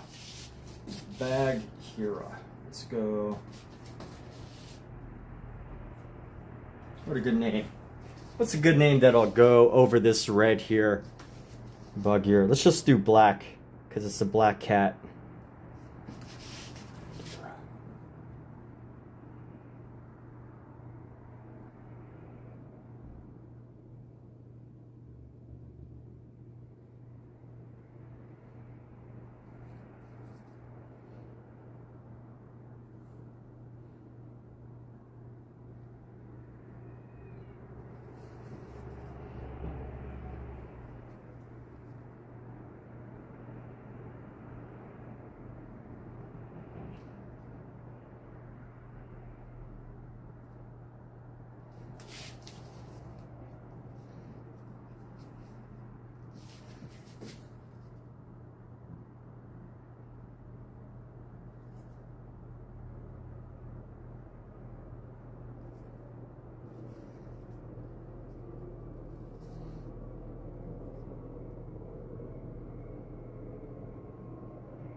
All right, so let's go.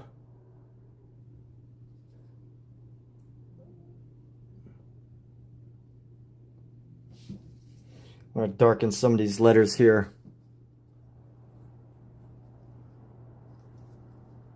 So the commitment for this project, if we wanted to be an artist in this, is about, they wanted people who commit to about 3 of these a week.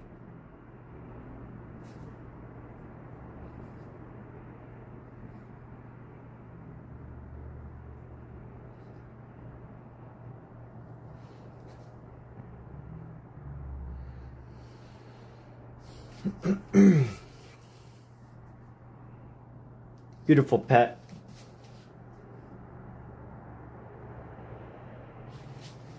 All right, I think Emmett is keeping this cash cow to himself. This cash cow. Cash cow. Oh boy. You know what? Isn't it funny how perception is so different than reality, huh?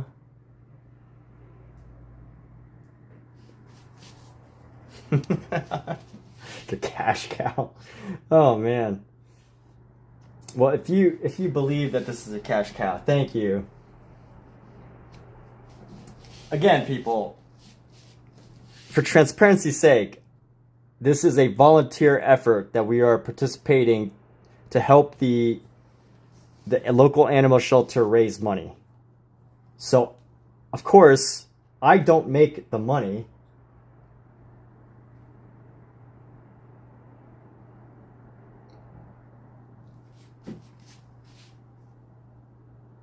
You know, the animal shelter makes the money.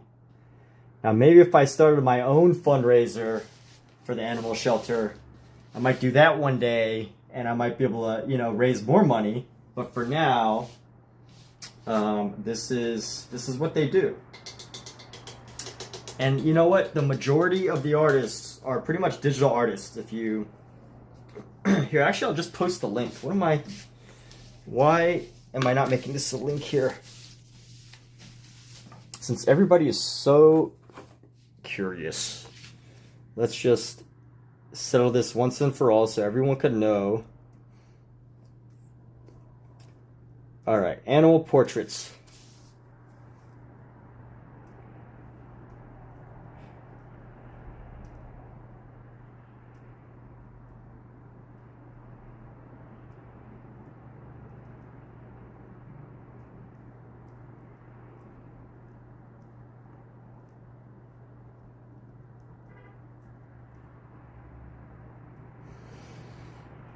Oh man, I don't even remember what the link was.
All right, there you go. Just so everybody can chill, if you go to that link, yes. If you really want to know, you can find out all the information in that link. I think you have one more day to submit your pets to be portraits.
All right, that should work. All right, so I'm gonna put our next one up here.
You okay? Yeah. Do you want to eat? You still streaming? Are you still streaming? Yeah. Let's learn sign language. ASL. I'm gonna eat.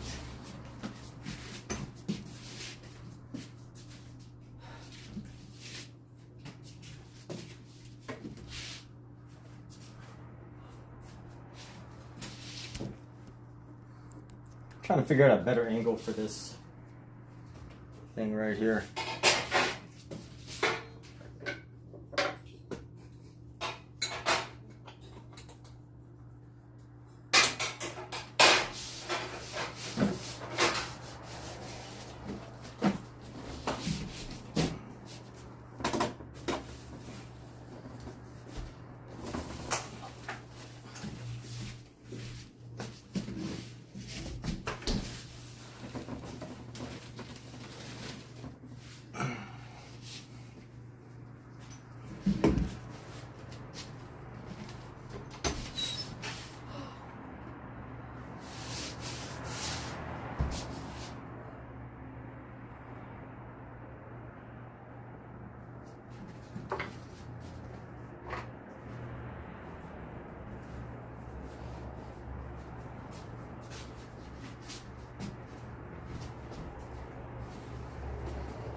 trying to find a good angle for this so I can take a photo.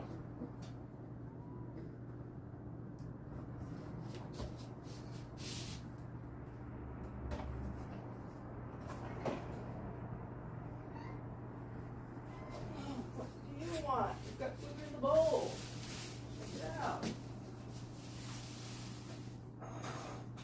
Oh. Well, I don't know. I mean, maybe type it into your browser, dude. I don't know. This...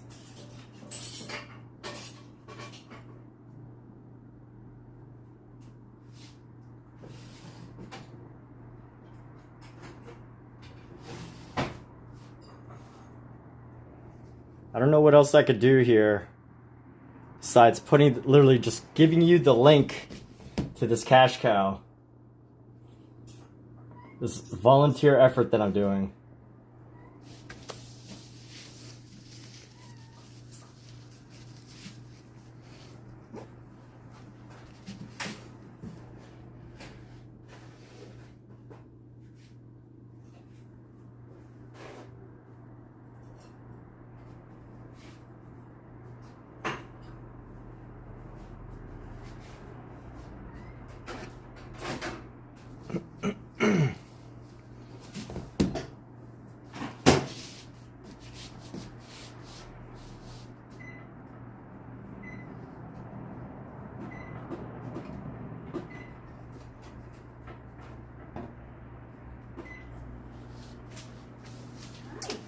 So much reflection.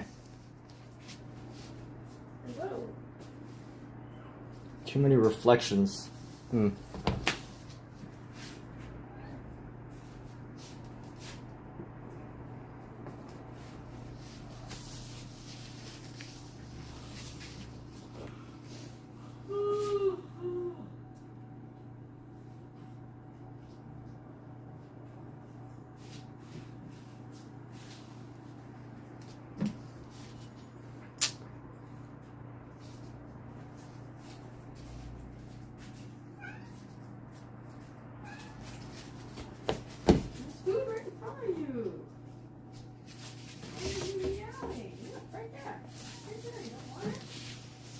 Pookie, don't be here.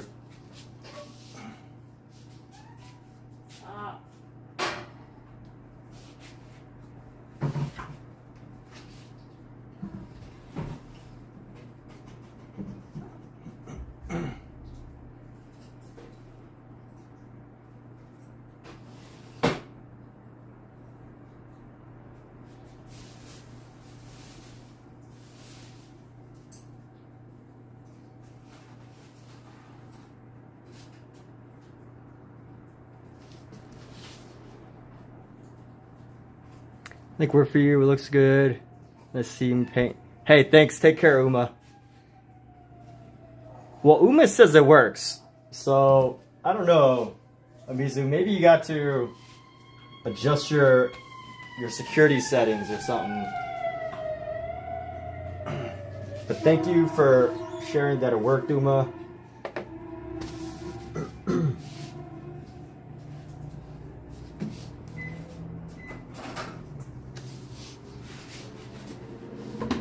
Alright, so we're doing another one.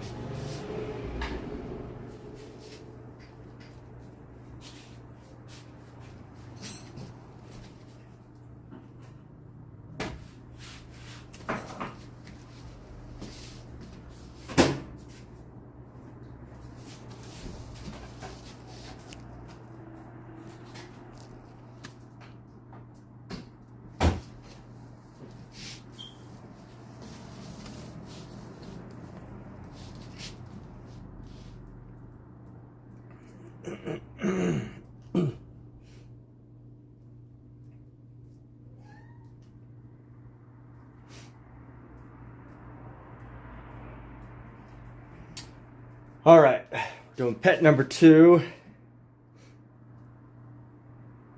Oh, it's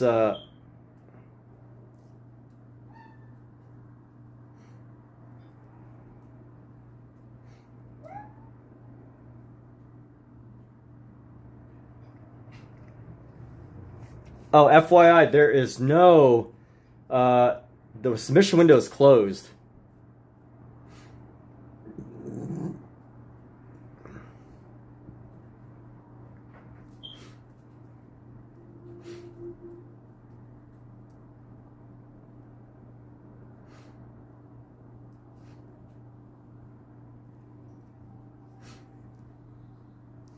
So we got another one we're going to do here in a moment. You found it. All right, man.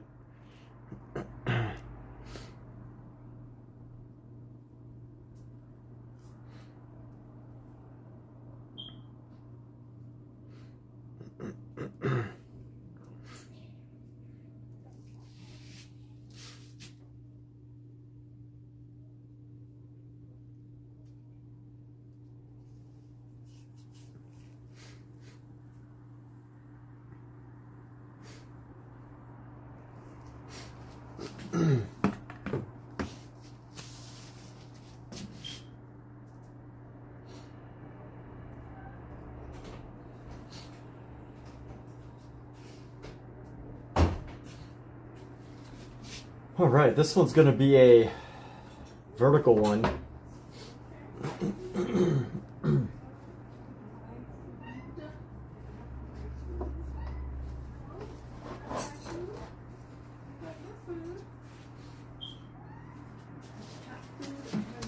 All right, let's do this one. We're going to do a sketch. And how are we going to sketch this? Actually, you know what? No, I think that one's going to be a better color. We've got 3 canvases prepared. We're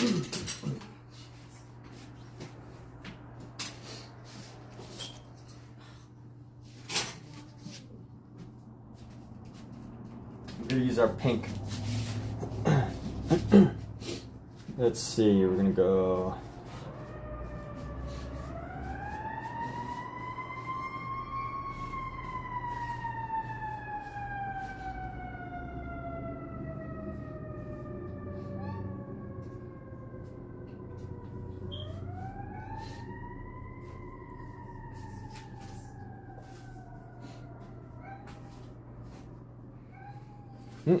Well, we already made the mark, so we're going to stick with it.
But yeah, you don't get to pick the artist. So, yeah, it's all pretty random. So Michael would love this one because there's actually an object in this.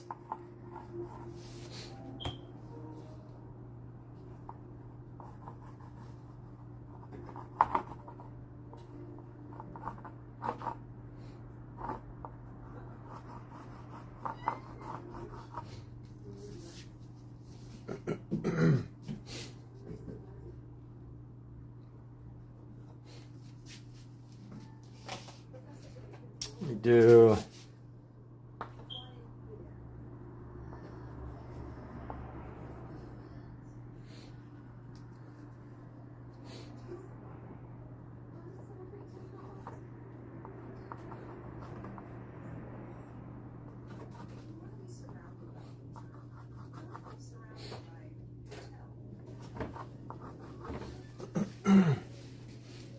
Let me go with,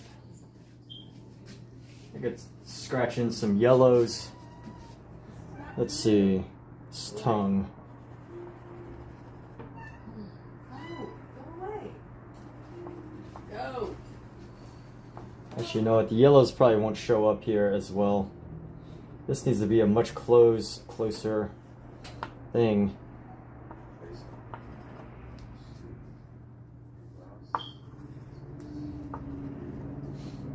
Yeah, I don't think this these oil pastels will work as good this time. I could probably do the grass if I go into grass with some dark green here. This is another memorial piece, so I'm not going to get too overly expressive with it. I mean, expressive, but I'm not going to get too cartoony.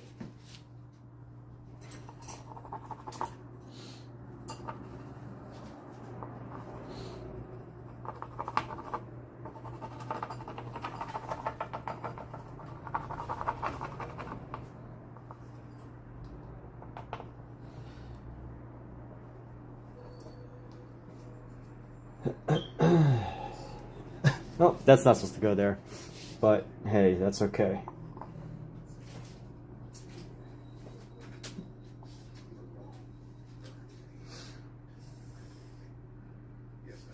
All right, glad you found it, man. All right, let's do this. We're gonna do this bigger brush here, and we're gonna start with some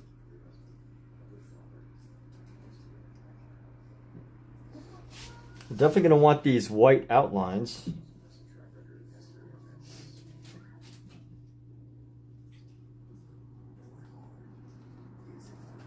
Do cool shades of white around the outside here.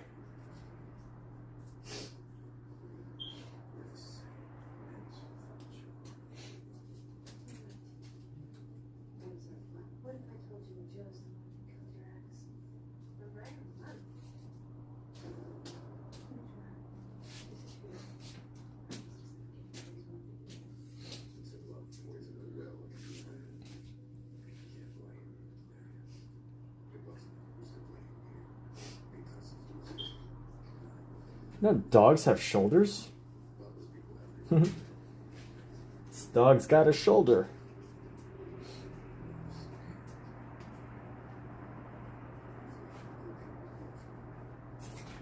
Very cute pet here.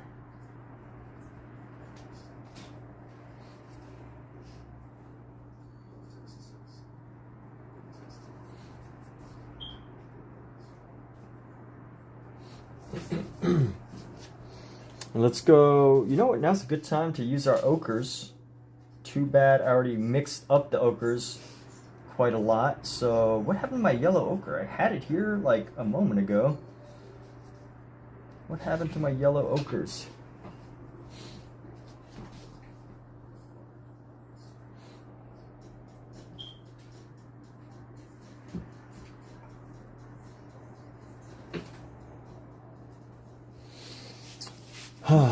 Let's see. Let's grab our white. All right, I'm going to need to lay down some more yellow ochre here. Let's do our ochre. Art Carafes. What is Artisan Carafes? What's up, dude?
You can see that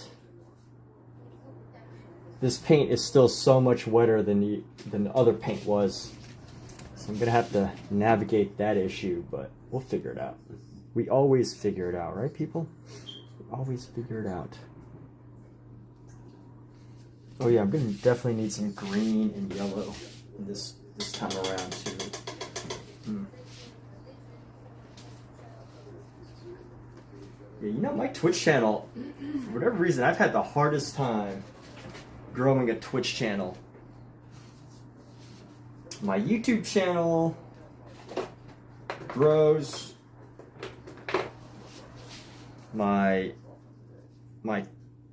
Even my Kick channel and my Rumble channel was growing pretty quick. I stopped doing Kick and Rumble, but for whatever reason, my Twitch channel does not want to cooperate. People don't like me on Twitch for whatever reason. I don't know. Why would anybody not like me on Twitch? Who wouldn't like me? They're crazy. That's craziness.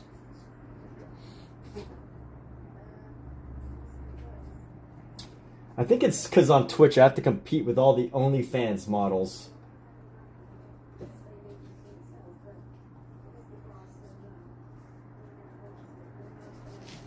I don't actually know if that's true.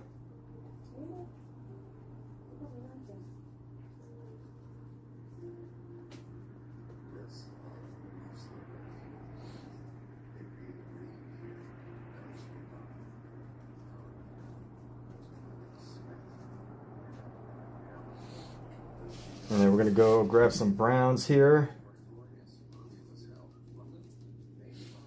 And then let's go.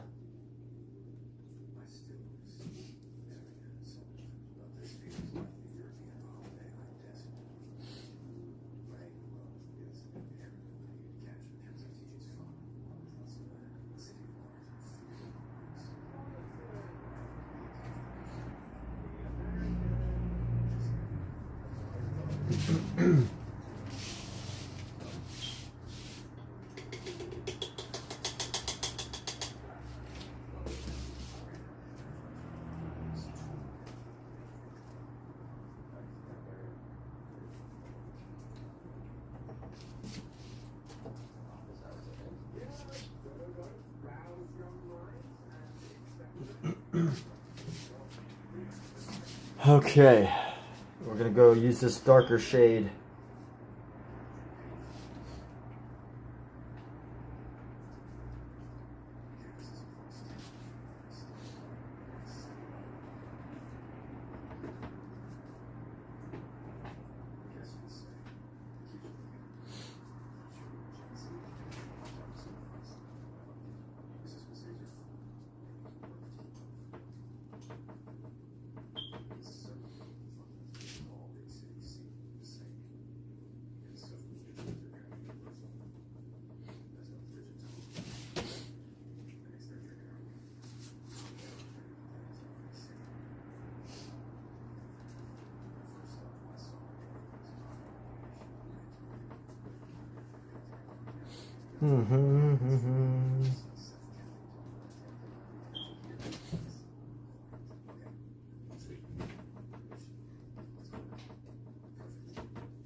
Let's get a nice chunk of this light green here.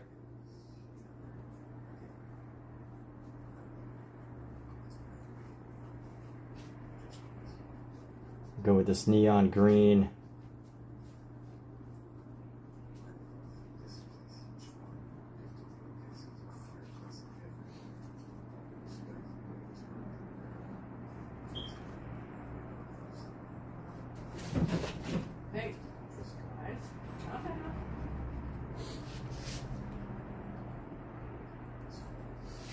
Nobody's in here. No one is in there. Okay, I'm gonna go with this dark blue, green, gray. This might be a good color here. We're just gonna go boom, boom, boom. Color grass.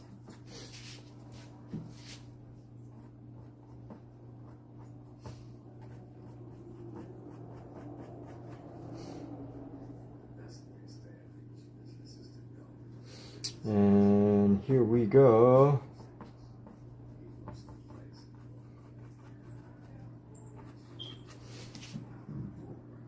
Excuse me. Why do I burp so much? I've never met anyone who burped as much as I do. But also when I'm in public, I don't burp as much. Let's grab some of this green and we're gonna impasto the heck out of this. Actually, you know what? I should probably start at the top here. This way, you know, the grass gets an opportunity to like build up. Alright, let's close this off. Clean off this brush.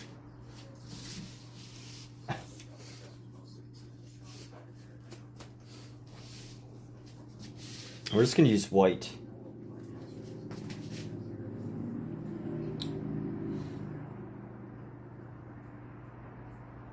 Actually, you know what? We need pink.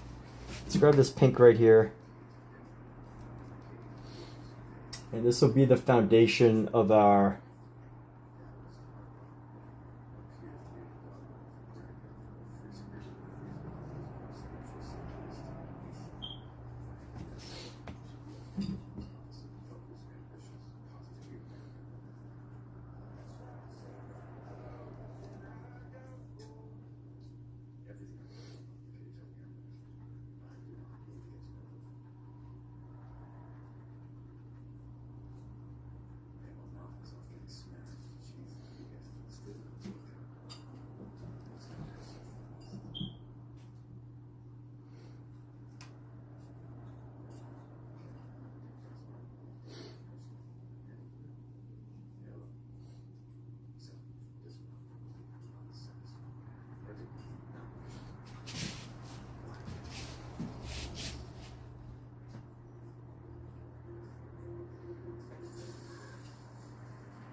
yeah, we're back. You know, Twitch is not my I don't know how to work the Twitch game. I think what I'm supposed to do is like reach out to people and have them like invade my channel or something. I don't know. My buddy has done pretty well with Twitch.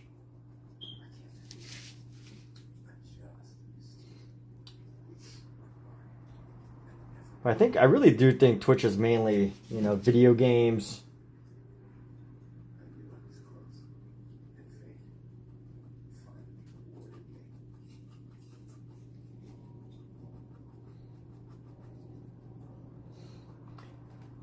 It's a lot of video games.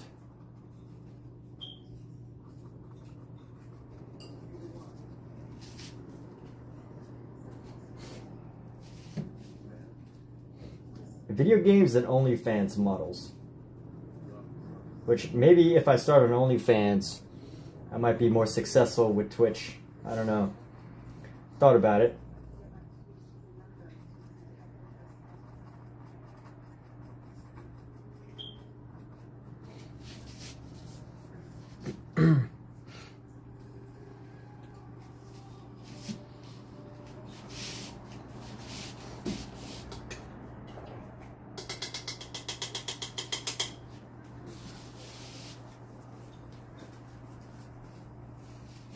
All right, so I'm gonna grab white.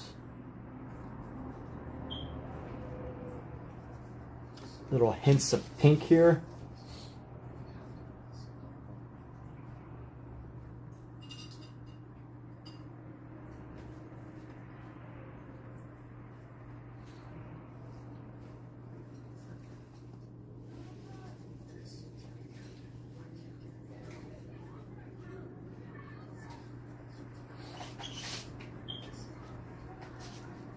I just need a shade lighter than white here.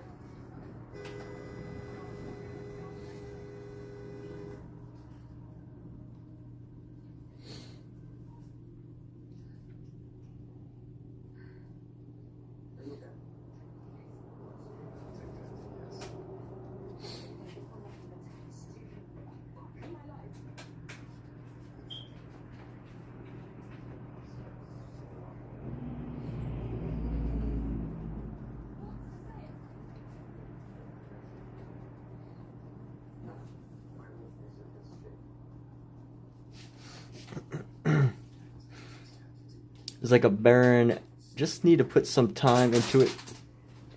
Yeah, I mean, I guess I could just keep putting time into, like, I haven't really done much extra to promote my Twitch. Most of my focus has been YouTube, like, you know, pretty much all of my socials go to my YouTube rather than my Twitch. So, there's that. I mean, I'm not too upset about it. It would be nice to be able to, like, you know, expand into Twitch.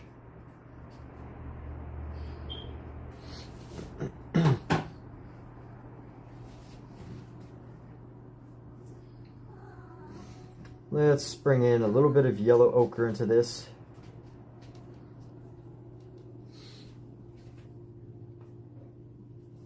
There's so much white in this. I need to darken some of this a little bit. So we're gonna go try to find our ochre color here.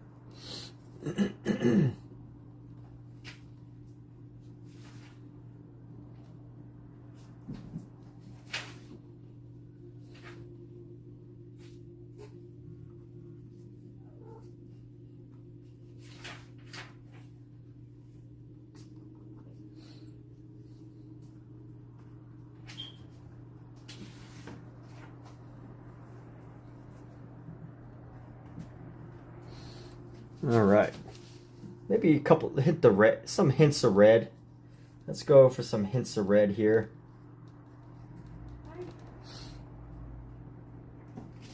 Of course, he's covering his nose, so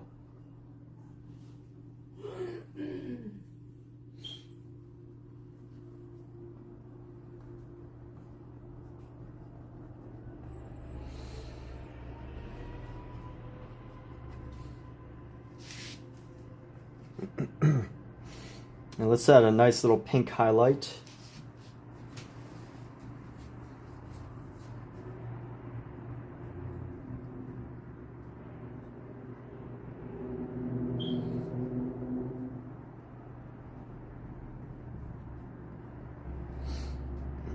I have no idea how I'm gonna finish this tongue.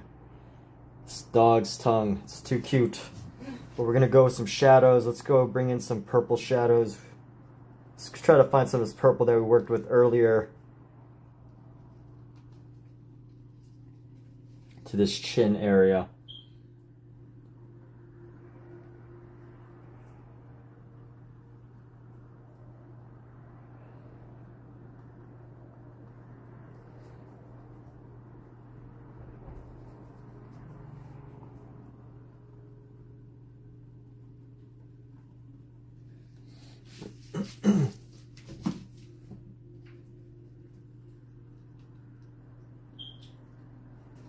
Yeah, I guess earlier to what Michael was saying, you know, there are some things that I like adding my own interpretation to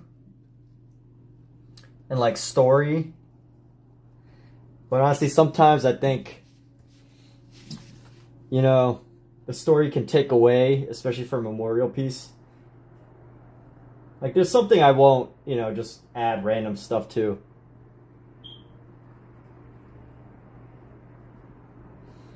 So there is that.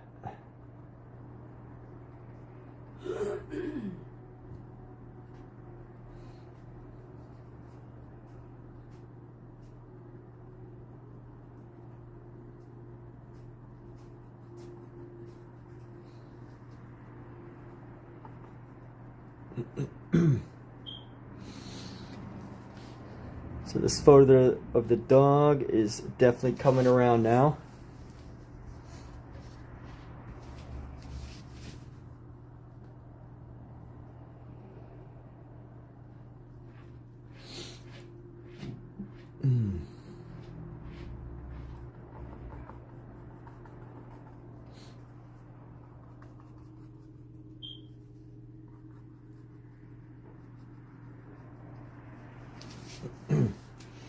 Let's add a couple. Let me add a leaf in here.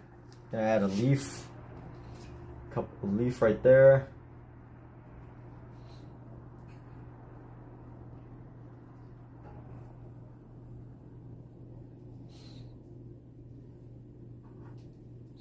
And there's another leaf by his arm right here. And then let's bring in our umbers around his head here.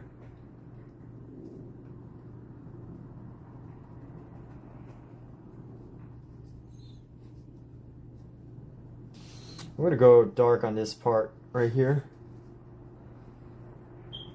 just to show something in the foreground.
And let's use some of this. We can actually bring some of this into here.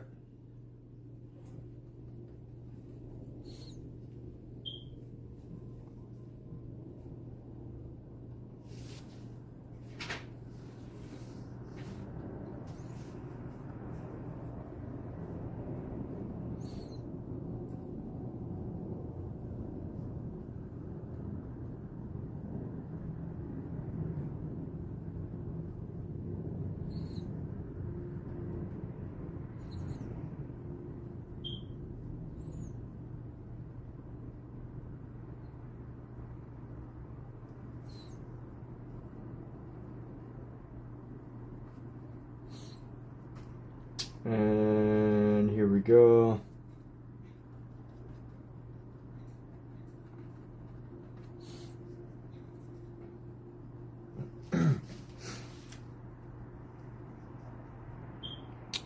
Just seeing how, constantly looking back just to see how this is going to get built up.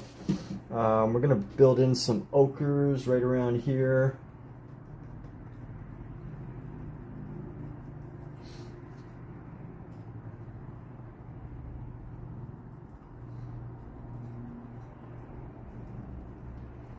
And then we're going to go with a darker shade into here.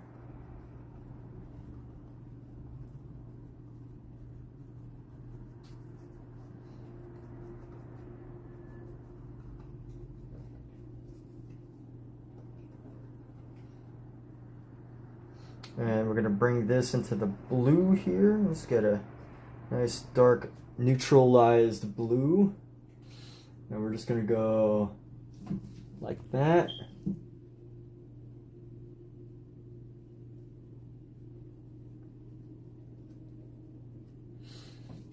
And some of these colors need to be neutralized.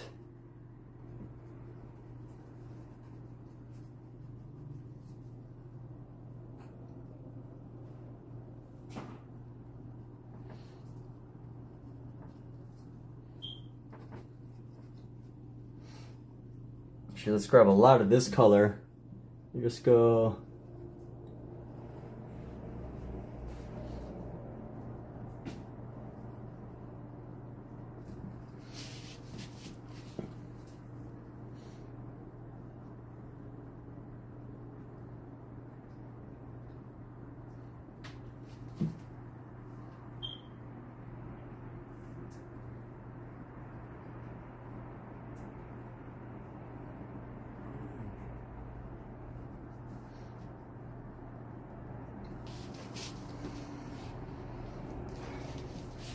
And let's see, we're gonna go.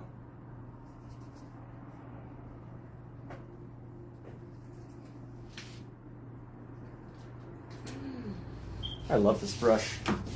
I could use it for so long. Now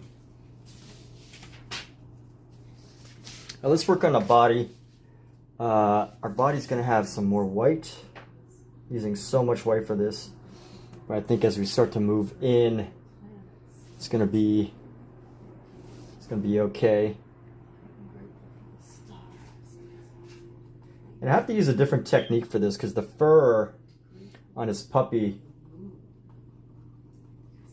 is very what do you call it? Like fluffy. It's a fluffy dog. It's not a straight-haired dog, so you know, just gonna have to push my brushwork a little bit, not too much. I think you just gotta, you know, figure out how to find like a groove. Find like a groove for your brushwork. Let me get this a little bit darker into here.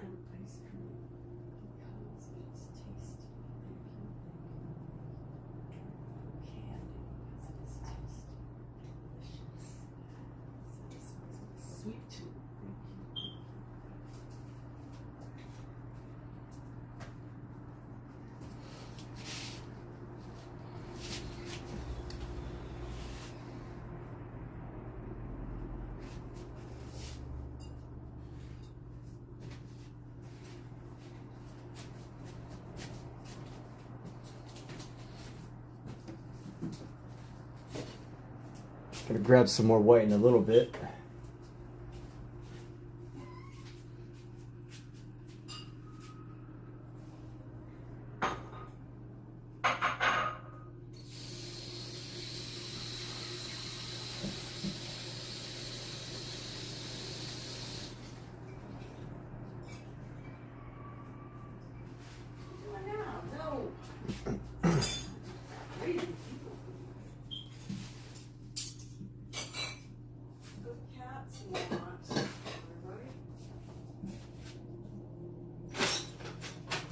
And let's add a hint of pink into some of these areas. Just little hints of pink. Little hints of pink here.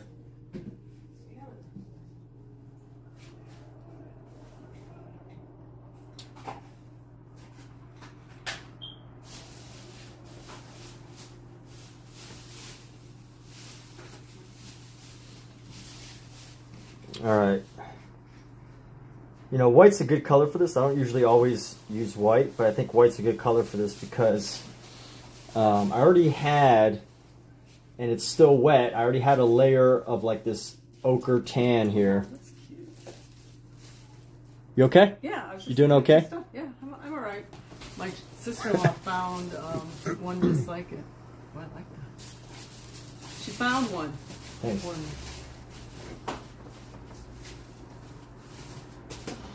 You hear what I said, did you? Let's use up the rest of this 1980 white here. This is the last of my small white tubes. Actually, you know what? I might have a couple more. Yeah, I don't have any more small white tubes. Ah, man. Let's see. No, I got a couple. Got a Williamsburg, a Lucas, got MH, Michael Harding, Gamblin 1980. Yeah, I got a couple whites left that are in the small tubes. I like to use up all my small tubes before I use up all my big tubes.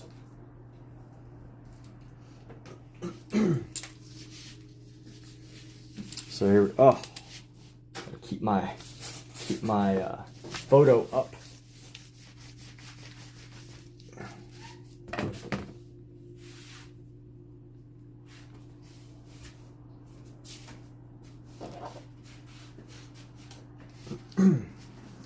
So another one of these tube squeezer things. Get that right at the bottom and bam! Look at all that. All the paint just goes straight to the top, straight to the head. Bam. All right. We'll lay our white right down here. Probably gonna use a lot of it, so oof. Let's get some of this white out right here.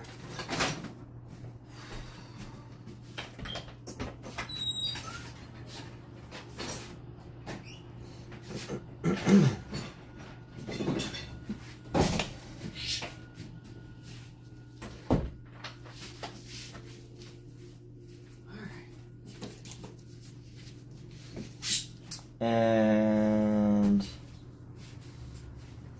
I'm gonna find just the subtlest blues.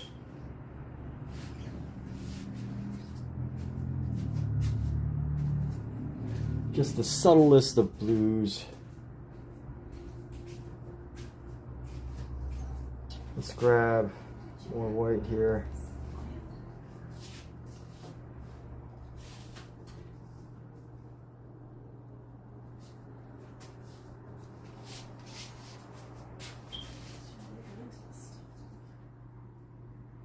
All right, I'm gonna grab a lot of white actually.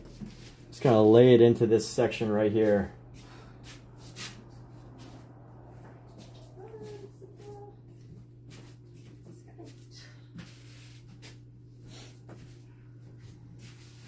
It's a very clear white day, so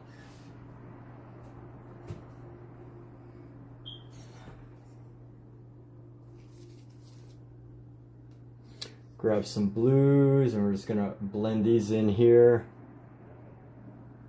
Go up like this.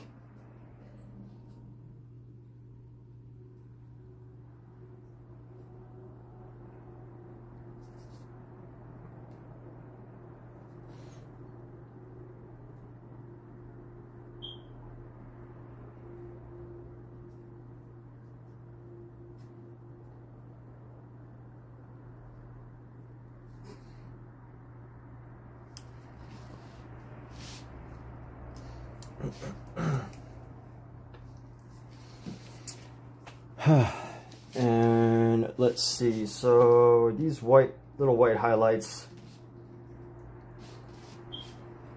we're just gonna do like a little crisscross patterns across the chest and everything. Try to find areas that, you know, it does show up. And what's cool about the hair on this dog, so hopefully some of you can pretty much guess what kind of dog it is by now. The cool thing about this dog is, you know, this dog has fur that is directional. So it's like, you know, you can play around with the direction of the brush strokes and it can really, you know, add to the final touches of this. Whereas, you know, other animals, they have like straight hair. It's not necessarily like, I'm not saying it's better or anything, but when they have straight hair, you know, you can't tell as easily where the plane changes when you're...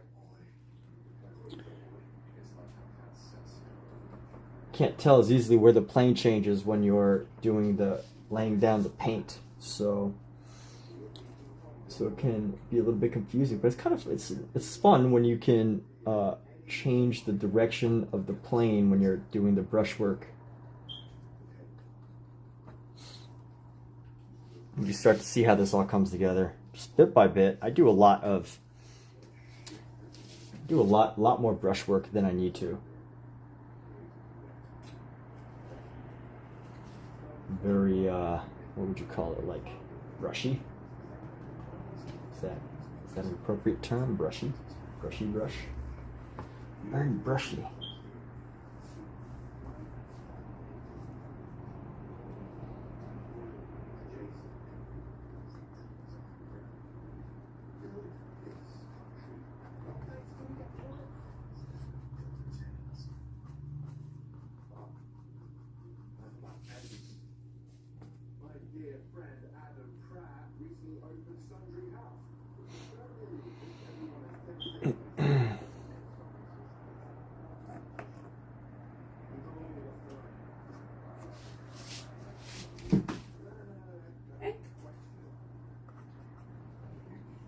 And I'm gonna grab our white, of course. Bring our white out. We can honestly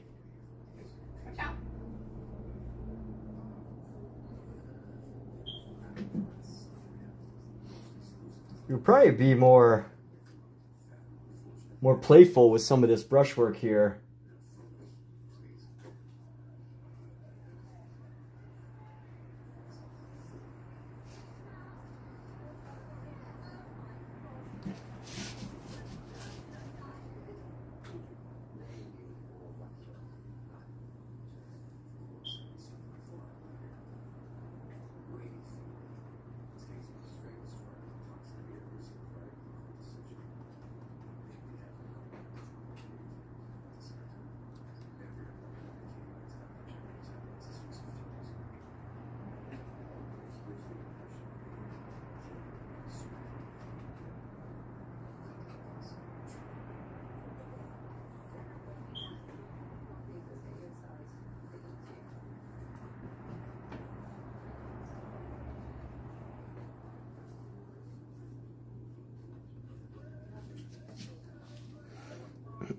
I feel like I'm using too much white, but I don't really know. I could probably use some more blue. Probably use some more blues, but let me build those in later.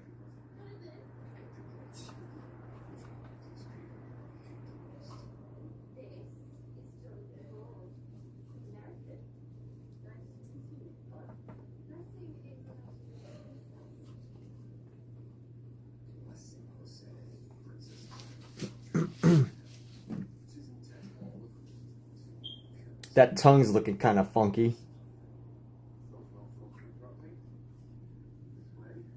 Let's do some blending of this tongue here.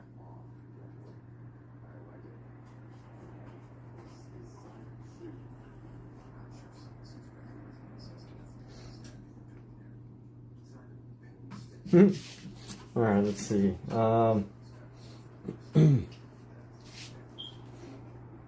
me capture some of these purples here.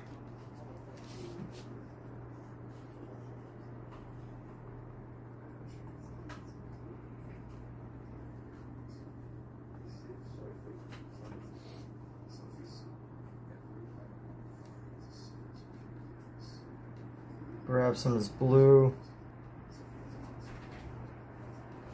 Bring in some of this pink.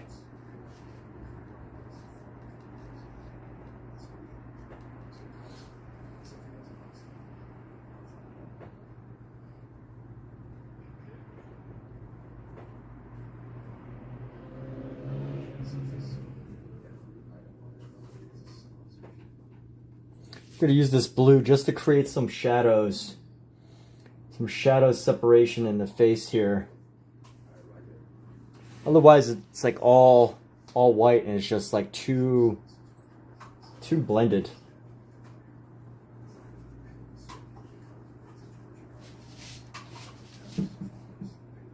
It's got to be strategic with this purple blue color so that it doesn't, you know, pull too much distraction away. Just a little bit to get some shadow around the, you know, some of the more subtle colors in this dog's face.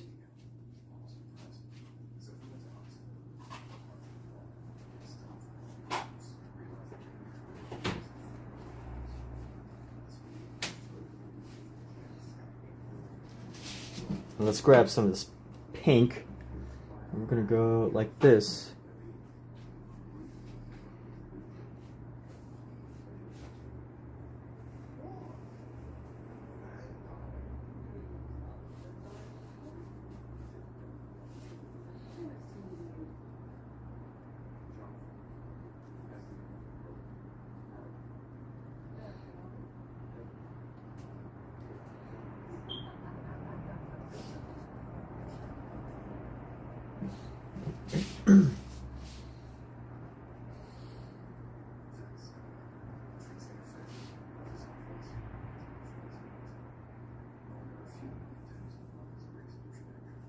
I'm just thinking about how I can better build out some of this. Clean off this brush.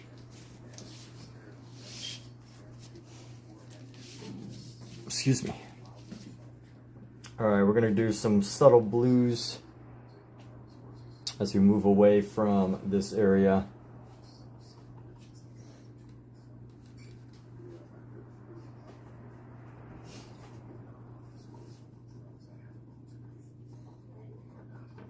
How many paintings can I do tonight? I don't know.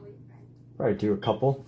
I have one more after this. I don't know if I'm going to do it all tonight, though. We'll see how much longer this takes.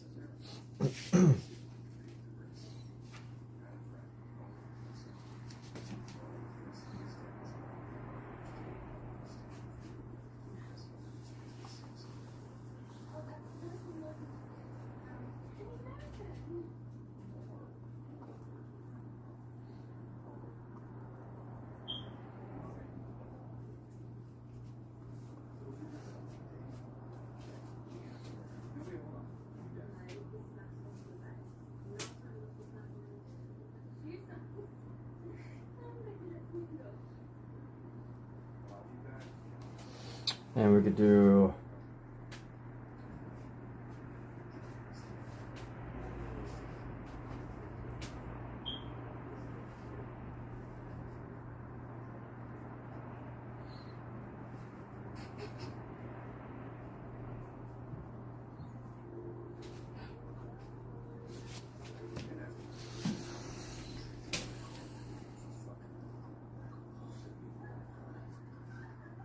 honestly, I don't really know how I'm gonna really tie this portrait together. I am without certainty right now.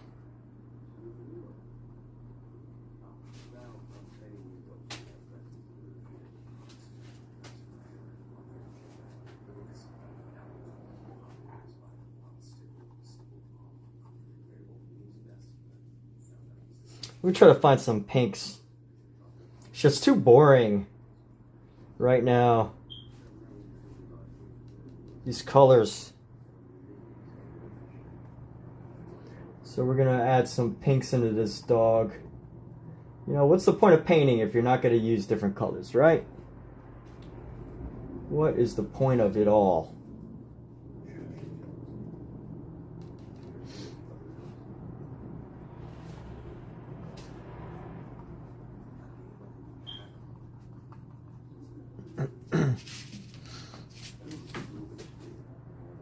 And I'll see this tongue, the shadow's a little bit too dark for the tongue, but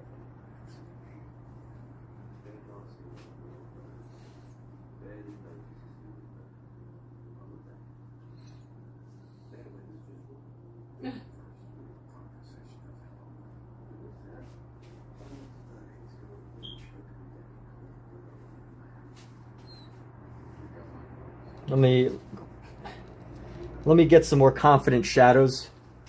Some more confident dark colors here.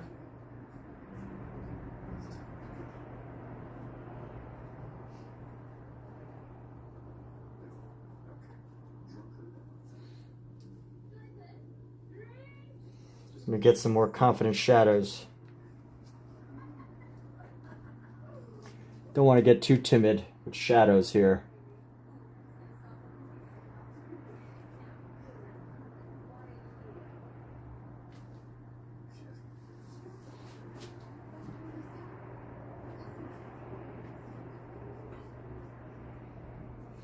And by confident shadows, I literally just mean like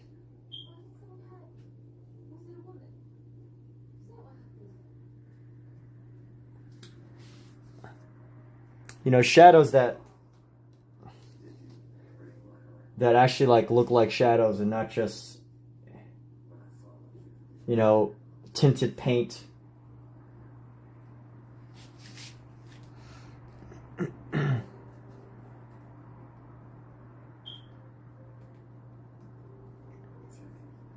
You have to do a caricature of some random dude? Well, that's cool. Good job, man. Why is it a random dude? Surely it's not a random dude. Surely you actually know who this person that you have to do a caricature of is, right?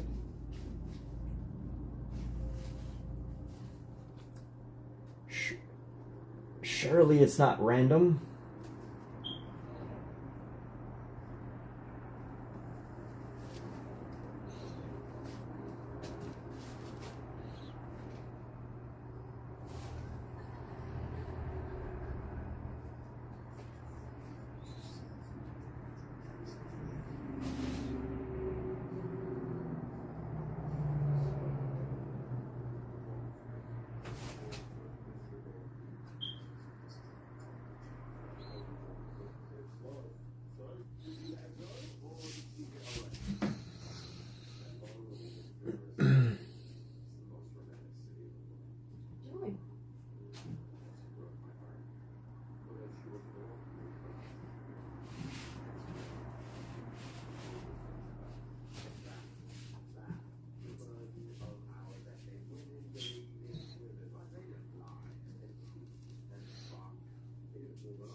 You was bored, so you turn on a random live stream and ask the guy.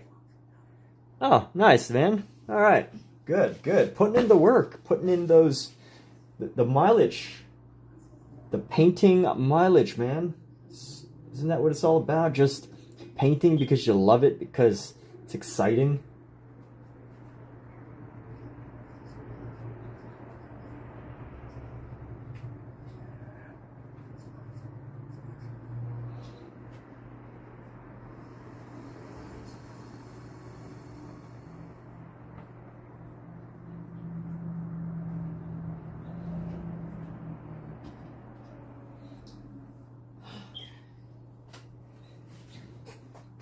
What are you guys doing?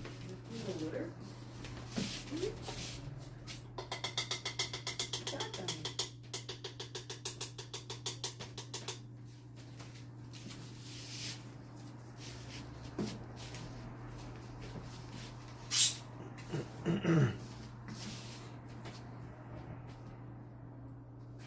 All right, let's get this ball over here.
You're bored. It's crazy how good you can be when you set your mind to it. That's right, man. Omizu. You should just... I would love to see just a book of Omizu's wise quotes. What positive words. Not words that I've never heard before, but definitely wise words. Omizu the wise.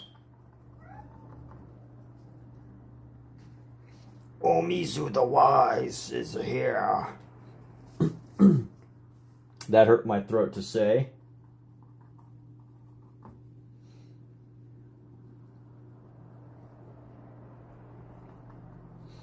You know, I really am. What I love about this dog, though, is it's really pushing me to use my impressionist. It's really allowing me to use like impressionist techniques of just like little brush strokes, little rough brush strokes, rather than, you know, covering a large area with perfect immaculates. I didn't know. So apparently there's an art movement called the Immaculates. So basically, any of the hard edge painting that you see pretty much came from them, the Immaculates. Like basically, they just use like perfect hard edges to create the paint. I didn't know that there was an actual movement. I thought it was just called hard edge painting. But you know, there's a name for it. There's a term. It's called the Immaculates. Can you imagine that? The Immaculates. Now, I can't personally say I would, you know, relate to that, to their style, because, you know, I'm not the most immaculate, but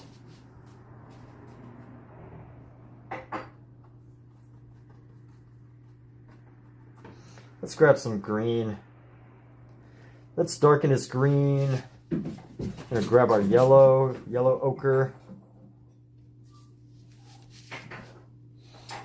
And let's just try to fill in the space here.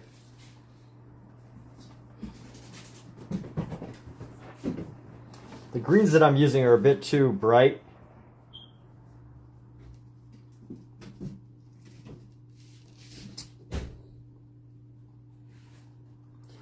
Honestly, they're more blues than they are.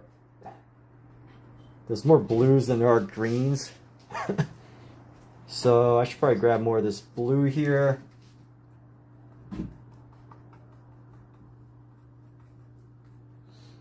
And I think it's really going to help to establish this piece because, you know, there's too much of this pale color that's really dominating this piece. And if I can get rid of that a little bit, I think it's really gonna, even a little bit more, you know, these pale spaces, gonna help to create separation in the dog.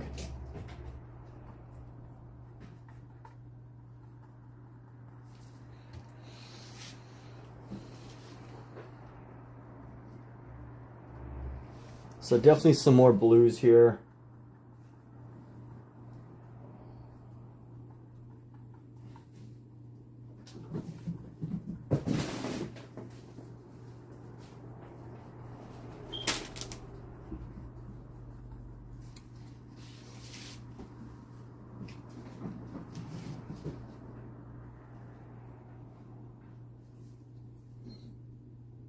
And now let's build up the color on this side. So obviously as the grass gets further back, it gets smaller. So all you do is you, something that I mentioned that I needed to do earlier was to bring the grass towards the front, starting from the back. Which, you know, what I mean by that is, you know, by building up the small grass in the back first and bringing the grass in the front later, I can actually scratch on top of the grass, paint on top of the grass, rather than paint on top of the small grass with bigger pieces, rather than trying to layer small grass on top of the grass that's actually in the front.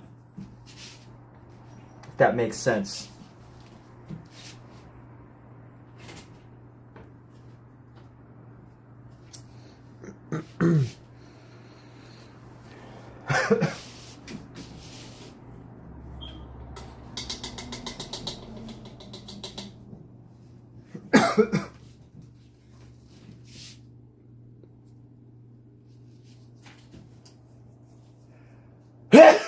Excuse me. You have a quote. All right, what's your quote, man?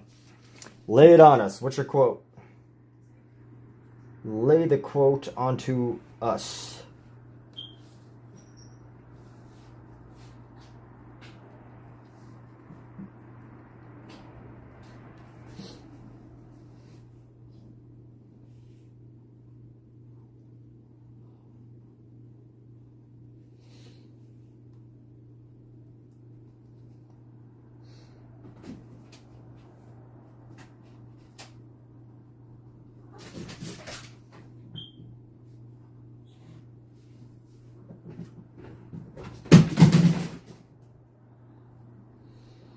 These cats are getting into so much trouble today. My goodness. They are causing so much trouble. How can two little cats cause so much trouble? I don't understand.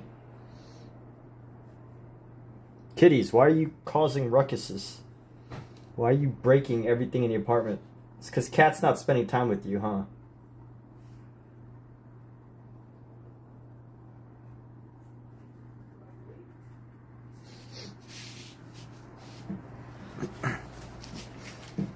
Life is like a piece of spaghetti, long, winding, and covered in sauce until you compare it to a giraffe. Then it's just the limp noodle in the cosmic pasta of existence. Wow. Dude, you're going to give Omizu a run for his money, man. I think I used to think Omizu was the best quote creator, but now I'm starting to think that maybe it's you.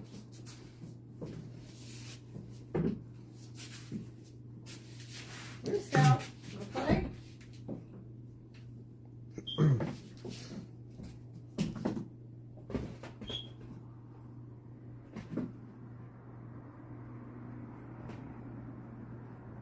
It's a pitter patter of little feet. Yes. See how this dog is looking. Kind of looks like a watercolor. You are the true quote. That's cute. The bringer of quotes.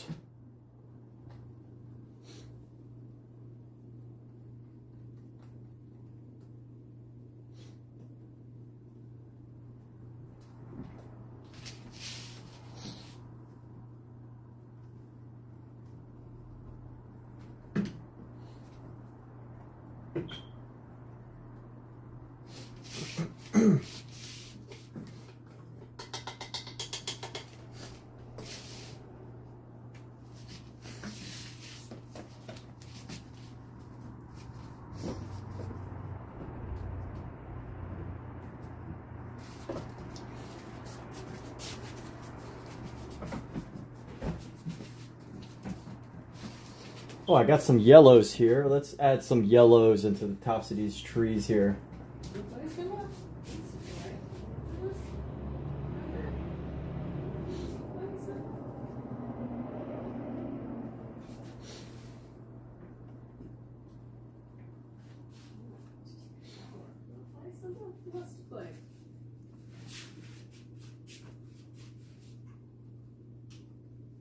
Play? Yeah, you're interested.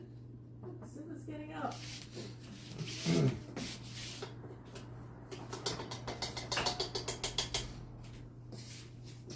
I like where this is, how this is turning out, but you know, just building this color. Another one that you wrote. Oh, Mizu, you're just gonna give up that easily? I was really expecting more from you, oh, Mizu.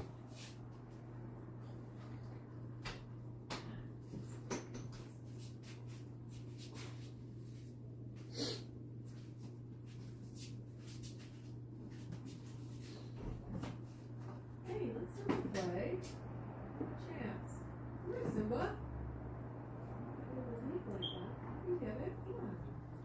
playing. Come on, Simba. Simba.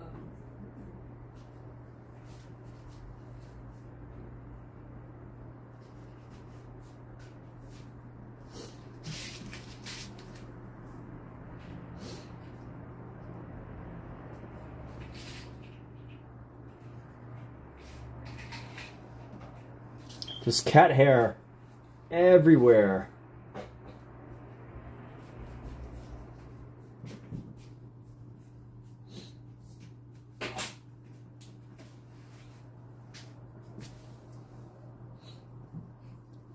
Where's the cat hair?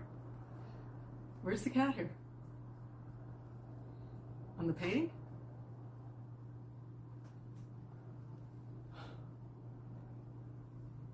Is it on the painting? The cat hair? What? Is the cat hair on the painting? No, it keeps getting in my brushes.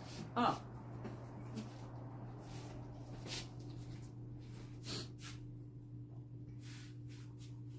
Looks like two birds. They all want to play. Yeah, see? You're finally playing with them.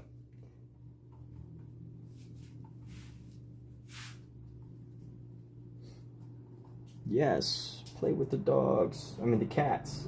Even Simba wants to play. Yeah, they like playing with you. It's a very rare occasion. Yeah.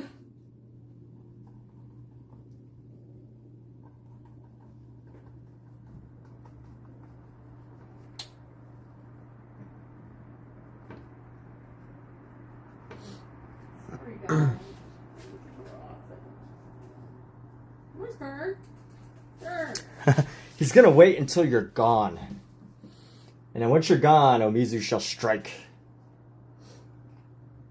You know what? I need some yellows. I would like some yellows on this face. Spooky. You're so excited. Let's go. I'm so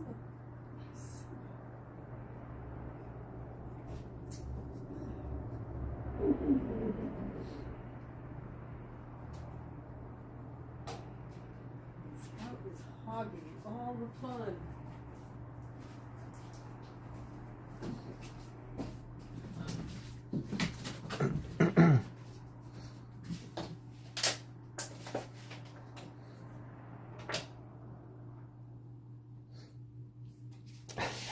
You're dreading your defeat. Don't dread defeat. Seek victory.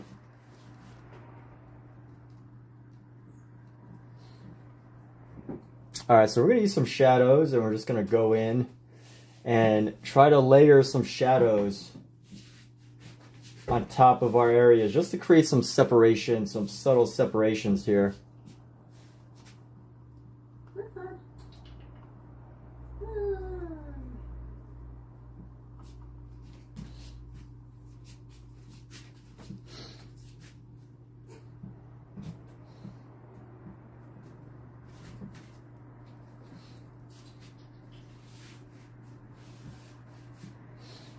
And let's see.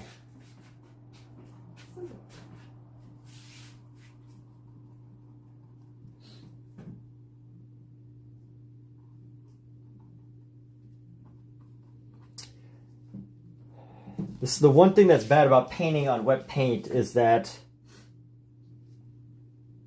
you get all this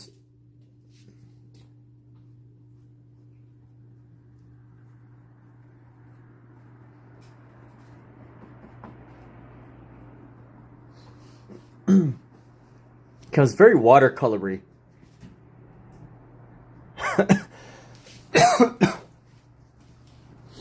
And let's use some of these purples to create separation in the face. You know what? I need to stop being shy with the paints and lay down some more paint. You know, sometimes when I have a problem, I realize that, sometimes I realize that all my problems could be solved if I just put more paint down onto the surface instead of being too timid with paint. Being timid with paint can be a curse, because if you're timid with paint, that means that you're gonna have a way harder time painting. I'm making stuff up right now. Honestly, I'm not exactly sure what I'm trying to say. Just don't be timid with your paint. like, I know I'm being timid when I'm with my paint, when I'm trying to like pick up paint where there really isn't that much paint to pick up. And, you know, sometimes I don't realize it right away. But it's also not that I'm being timid. It's that, you know, I just don't feel like going back to get another tube and laying it down. So here we go. We're going to go, see, look at this. Look at the nice dark chunks of paint. We're going to intersperse these colors here.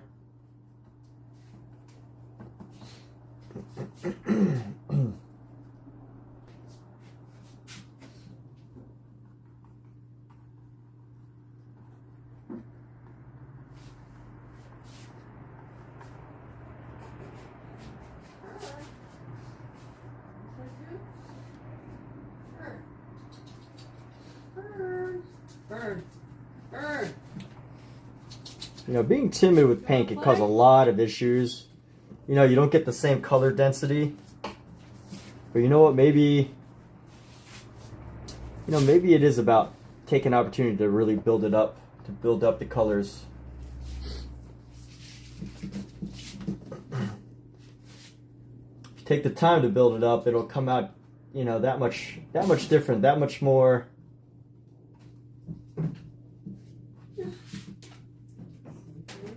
That much more. So let's, how do I get rid of like this, all this, it's like brown, gray, dead space. I should have waited until it dried, because now it really is just mixing all of the paints that are surrounding things.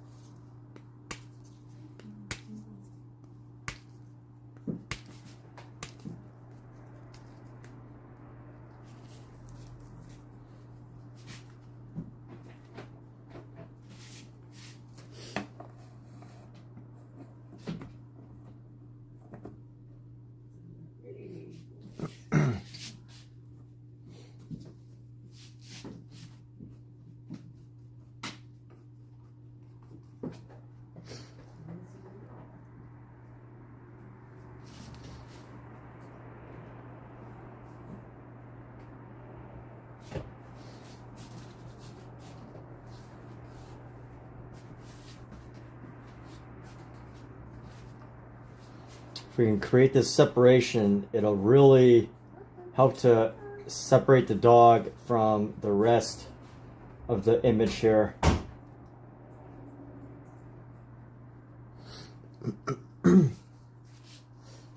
Whether we use this green, just, my goodness.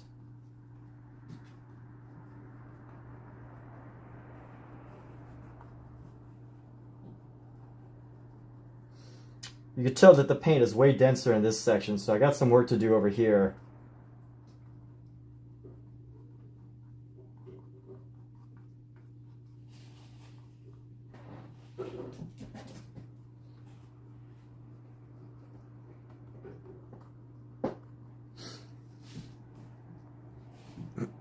That's better, like Rothko. So this is another piece that's being provided by an animal shelter, and I am volunteering as an artist for this program. And basically, people submit their photos, or people submit photos of their pets, and they pay a fee. And then the animal shelter distributes those photos of their people's pets to different artists. And you know, the artists can range in their skill level or their, you know, technique or their medium or whatever.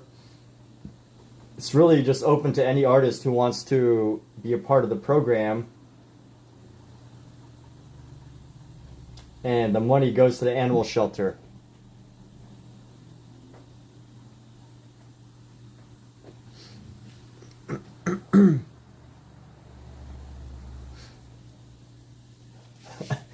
Yes, so the money goes to the animal shelter, and that's that.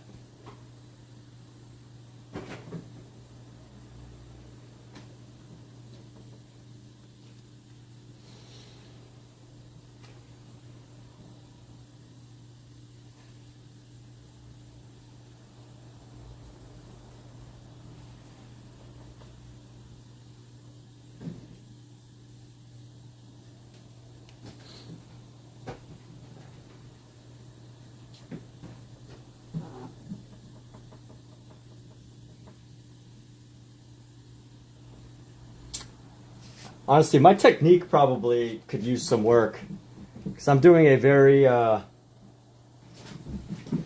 technique's very brushy. And it's gonna takes a lot longer to do this way than if I was just to paint flat.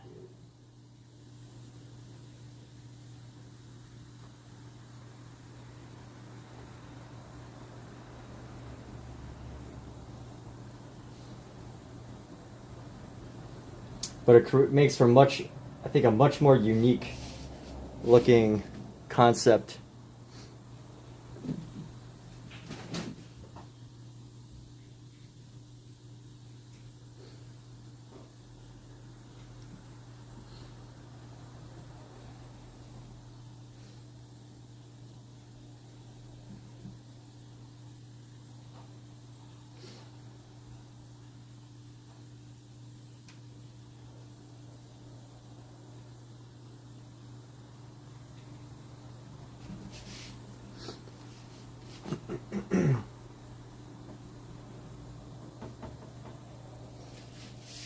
Alright, let me grab some yellow. I've been lazy and should have put down some yellow a little while ago, but I didn't. So I'm putting down some yellow right now.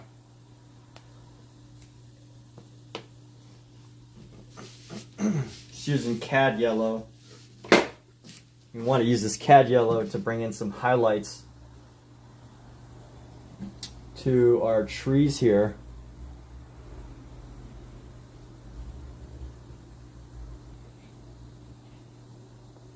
And you know what? Let's bring in some more yellow into here.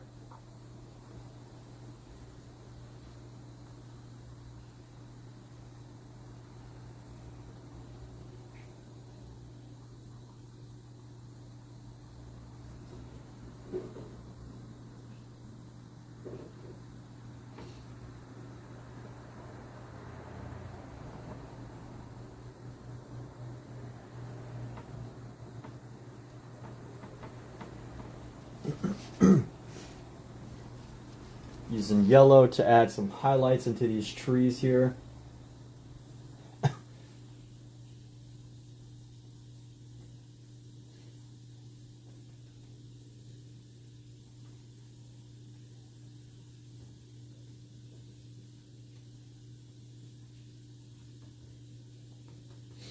Now let's see if we could do this background.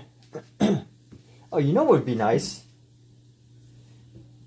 I can do little yellow dots just to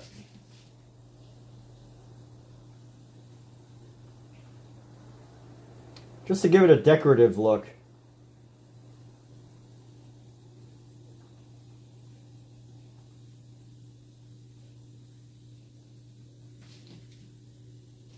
I'm going to give it a little decorative look by dotting the tops of the grass here.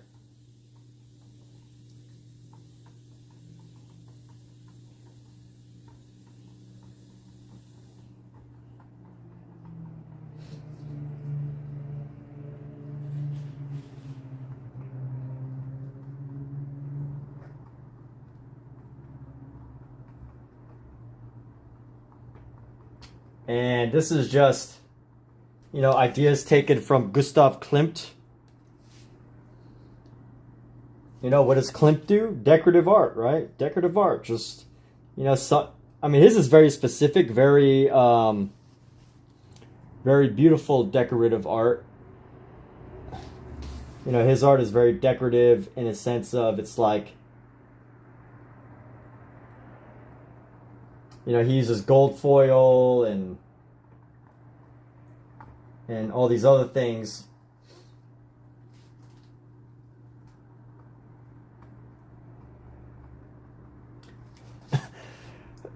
But what did the Impressionists give? You know, the impression of color, right? Impressionists gave the impression of color. Gustav Klimt turned that and like made these incredibly beautiful decorative pieces. And that's what we're going to do. We're going to decorate. Decorate. Now, I like seeing Gustav Klimt's pieces because they do a great job of giving you ideas for how to decorate a piece. And sometimes it's not always like super specific, or you know, you don't always need to. Sometimes it's just a series of dots, you know? Not always, but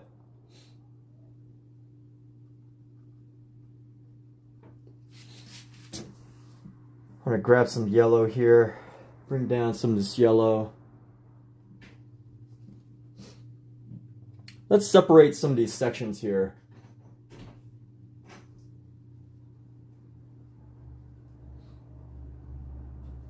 Let's get really thick with our yellow here. We're gonna get really thick.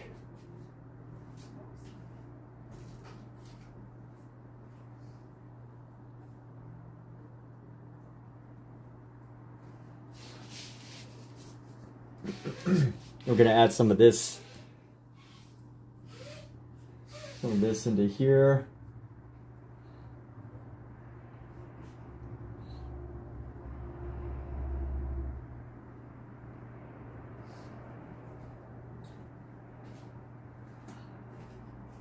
Bring this into here. And I think we can spread this around. I'm gonna mix in some of these colors into the shadows in the background here. This one, let's give it an angle. I'm gonna give this an angle there. Yeah, there we go. This one's gonna get an angle here.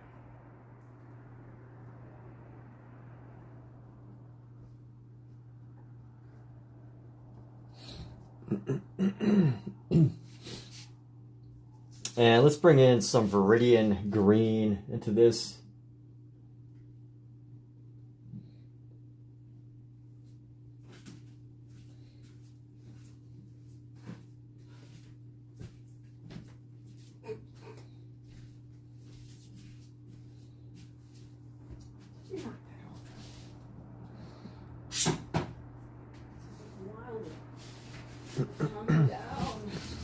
Am I painting a Fragonard or Renoir?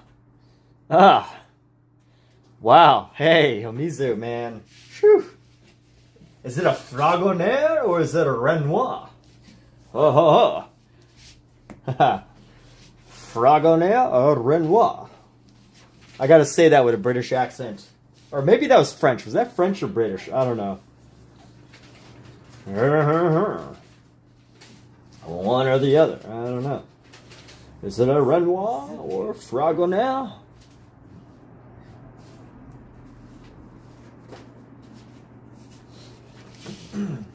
Oh, ho, ho. Oh, ho, ho, ho, ho, ho.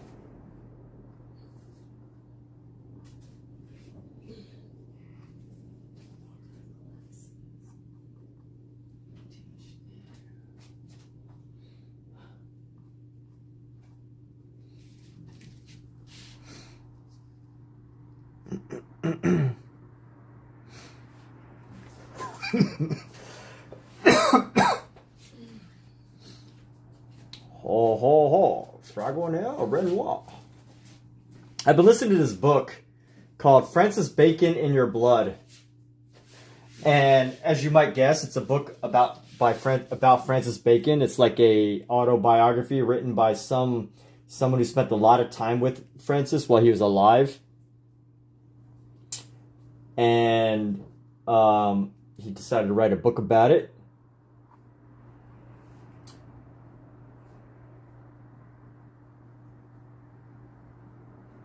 And it's a really interesting book.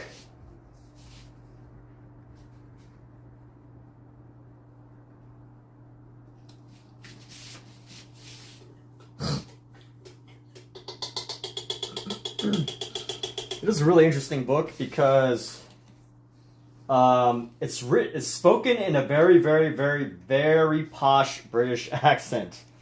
Very posh British accent. And he does all these accents of other, I guess, he does like French accents. He does like a British accent. He does like some other accent. And it's just like so absurdly accented.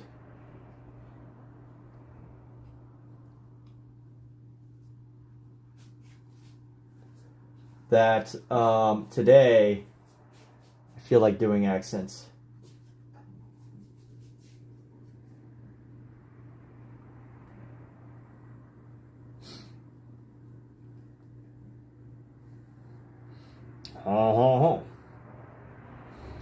Fragonard. C'est un fragonard au Renoir. C'est un fragonard au Renoir. El peinture. Peinture est un fragonard au Renoir. S'il vous plaît, monsieur. S'il vous plaît, monsieur. La salle de bain est on les croissants. See, you know what? That's how babies learn language. Is that they just say whatever comes to their mind in whatever language. And adults clap for that. But if I was to just say, like, whatever words came to my mind in French, then people would be like, dude, stop. It's horrible. What are you saying? That's why, as a child, it's the best time to learn a language, because everything you say, everything you do, people clap for. Whereas if you're an adult, people stop clapping for you when you try to do things. It's true.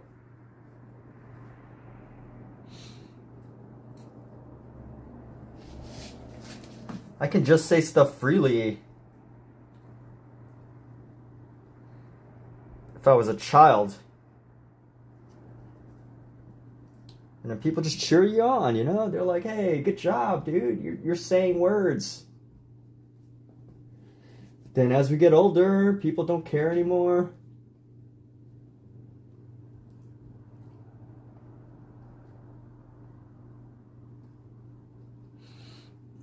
Let me try to find some purples here. Grab a little bit of this blue.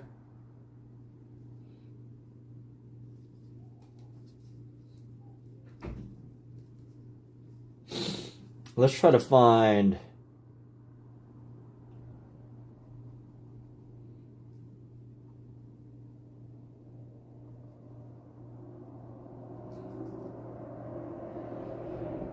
Fragonard. Fragonard.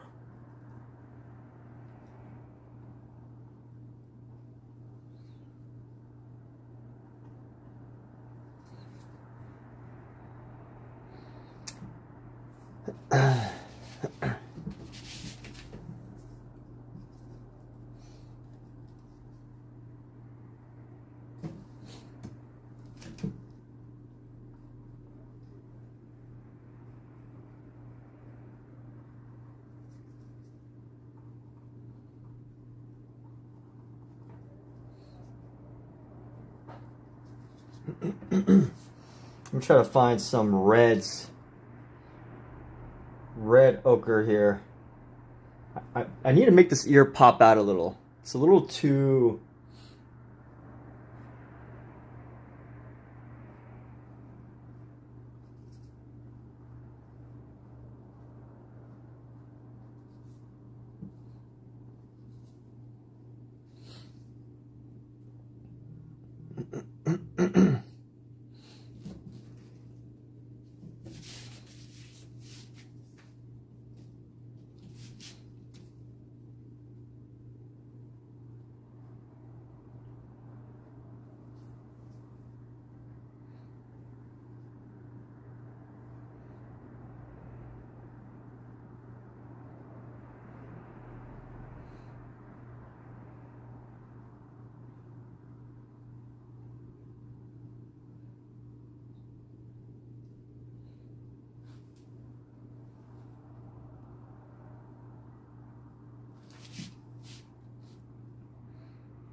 Fragonard.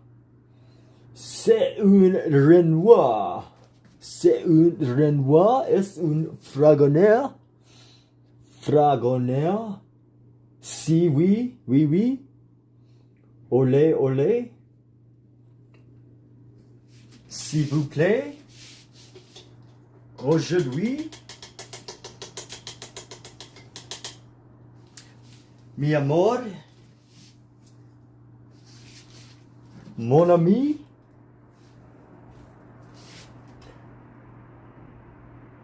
C'est la vie. Entrez-vous in la casse. Entrez-vous. How much French can I say before it starts becoming meaningless? S'il vous plaît, mon ami. Est une la vie. S'il te plaît. Aujourd'hui. Je m'appelle. Je m'appelle. Tu t'appelles. Si tu t'appelles. Et tu t'appelles. À Montpellier. Montpellier. Mont-Blanc.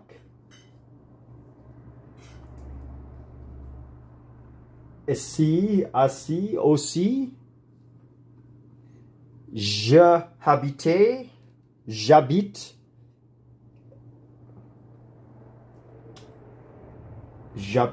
dans la paire. La paire est. Je t'appelle in la paire, in la chatte. La chatte. In la salle de bain. Comment ça va? Ça va bien, mon ami?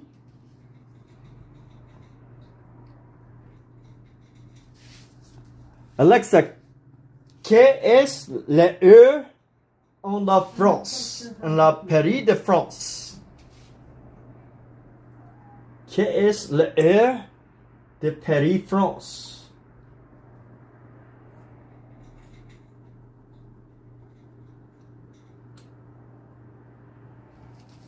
Alexa, comment dit en français?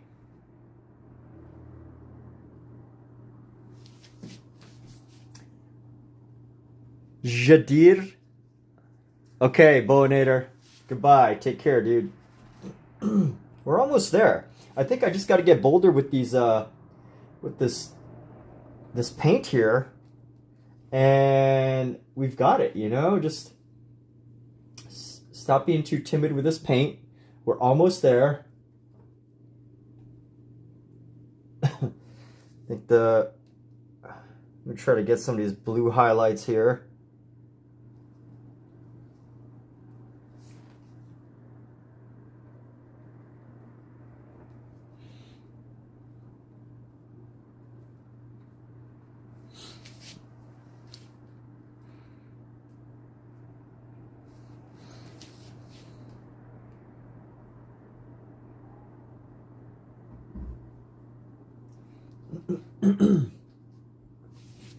S'il te plaît, mon ami, aujourd'hui,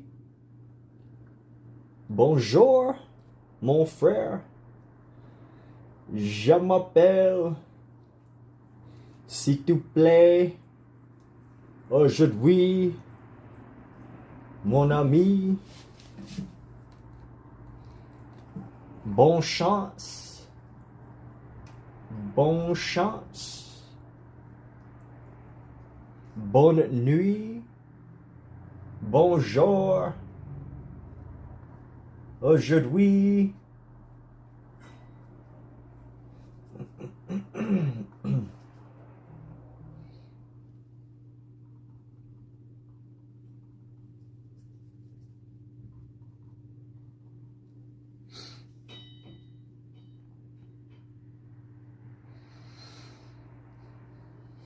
All right, let's see. Almost done here. Let me just add some yellows into this head here. Actually, you know what? Let's get confident with these yellows here.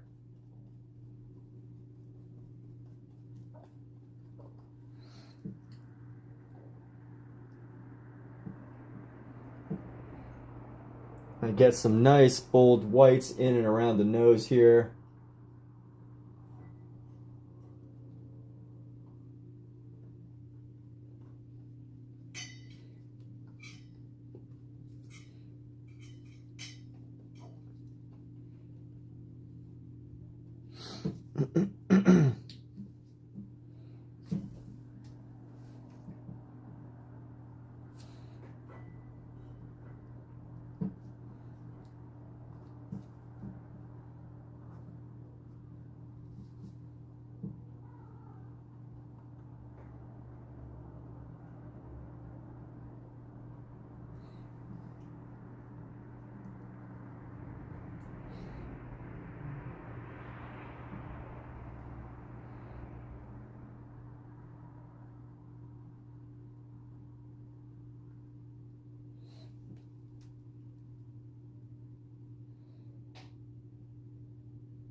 Hmm.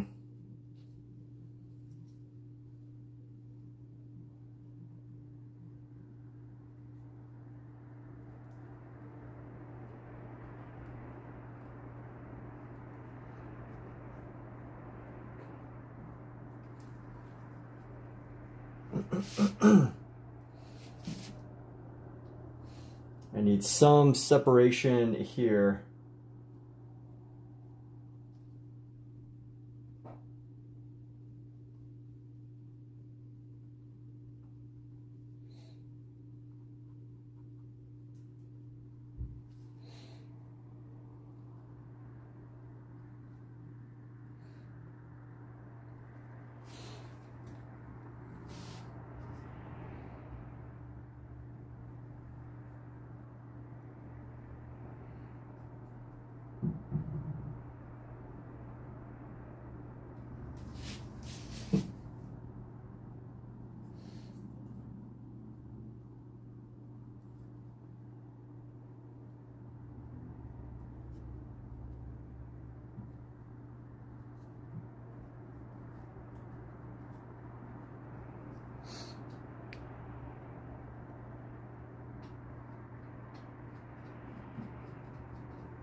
Here we go, a little bit more. Just pushing this a little bit further here.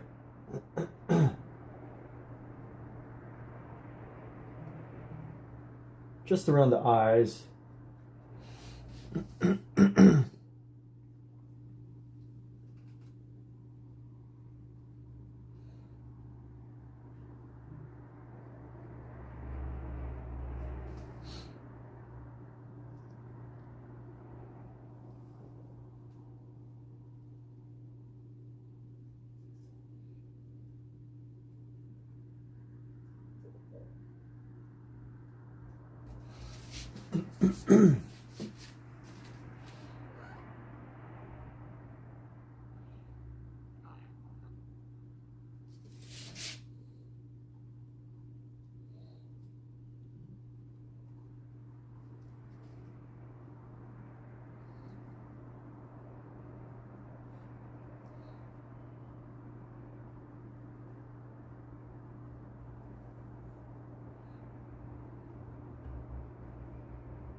So I'm finding little bits of blue into the hair right here.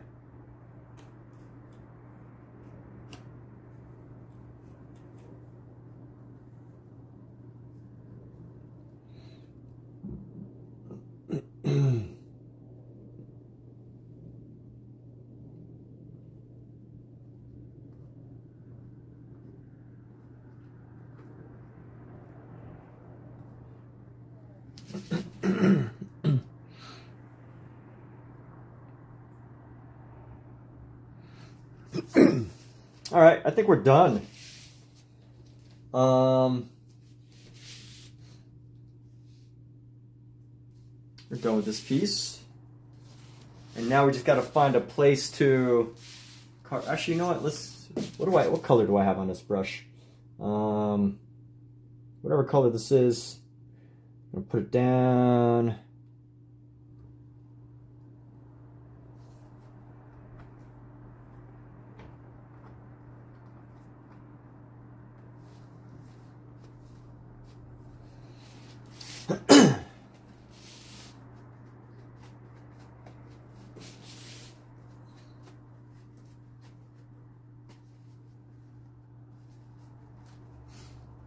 And this dog's name is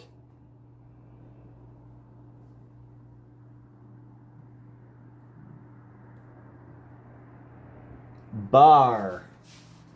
All right, let's see where we can erase.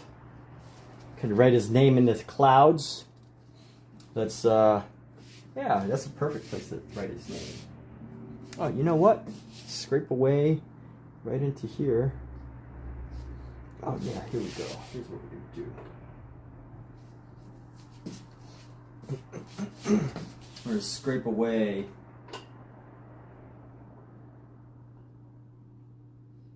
Actually, you know what? Let's just use a really thin brush. Just use white.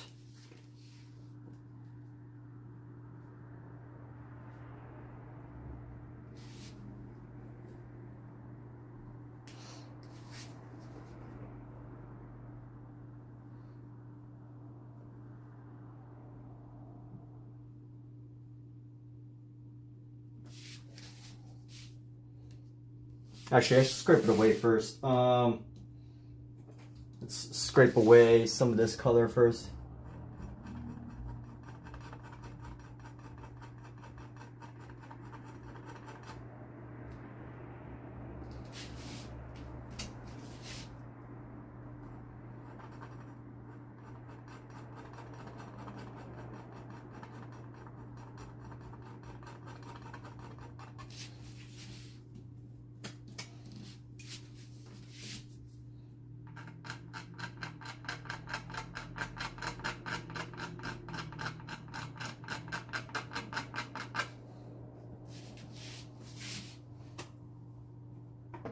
All right, now let's do this.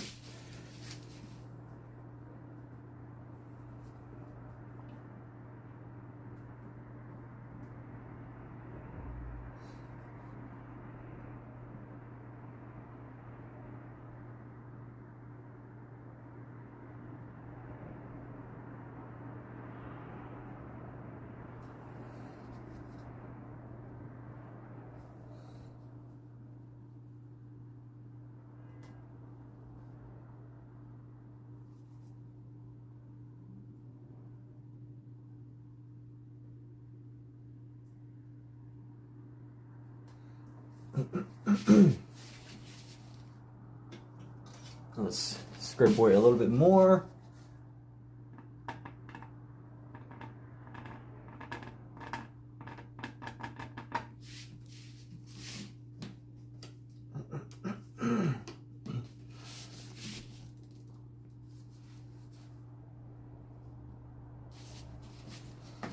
EA.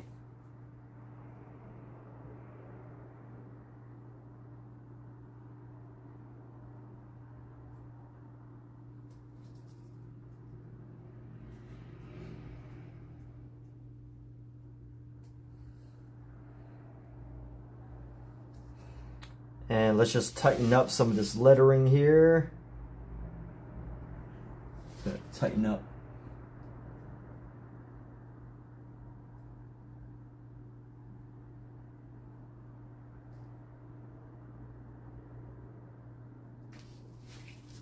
Gotta get the umlaut. The umlauts. There's an umlaut.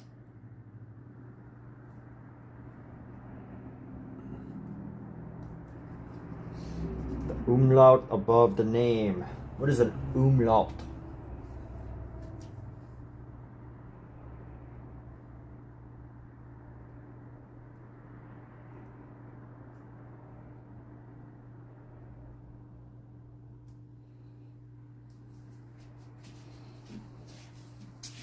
Huh. You know what I could have done? Could have used a smaller brush just to add a couple little texture.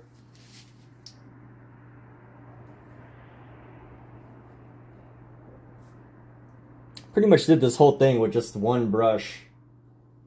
Probably could have varied the brush effects a little bit, but it's all good.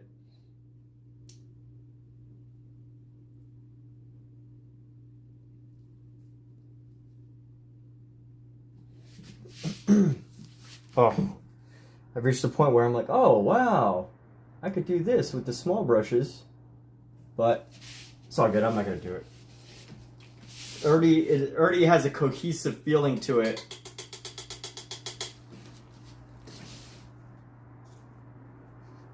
So I don't feel it necessary to mess that up, but I do want to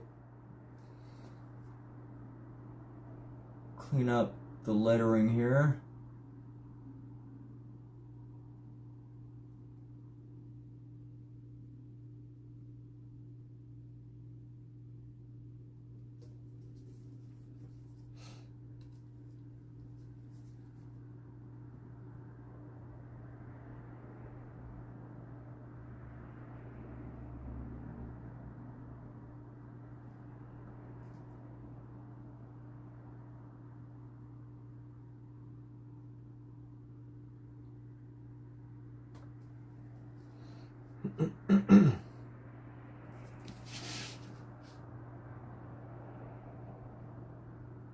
All right.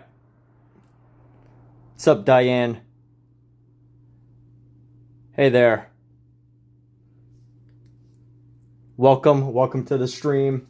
We're almost done with this. I'm actually about to finish in just a moment.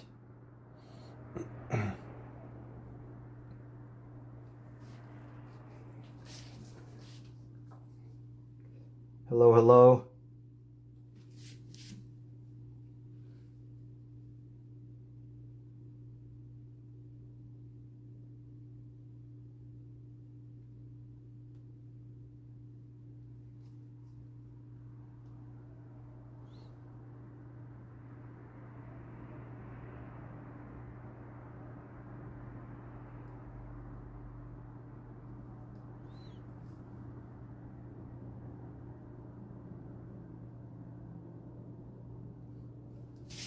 All right, let's clean this brush off.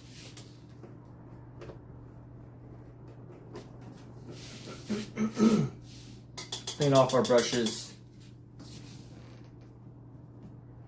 and wrap up our night. Interesting, Diane. So what brings you in today? We are about to wrap up, but welcome. Nice of you to join us just before the end of the evening. We're finishing up right now. But good timing.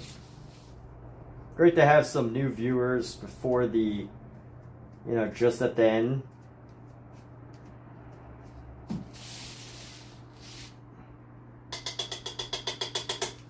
But we've been going for a little while at least. And about right now is a good time to take a break and call it an evening.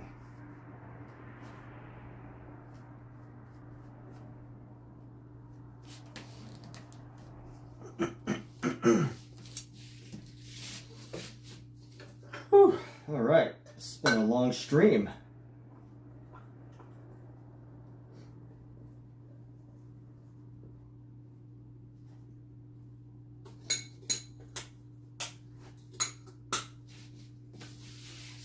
I probably did more on this painting than I really needed to. all of these like little brush strokes that I did. So first of all, this painting, you know, if I'm just doing a review, a look back, a reflection on what I could have done to make this painting maybe a bit more effective, or been more effective with this painting, is first of all, wait until the underpainting is dry. So I painted it yesterday, and I didn't really give the bottom part enough time to dry. The bottom layer, the first layer. So I was already at a disadvantage because I'm painting on top of a wet surface, which if you're going to do that, you have to be really,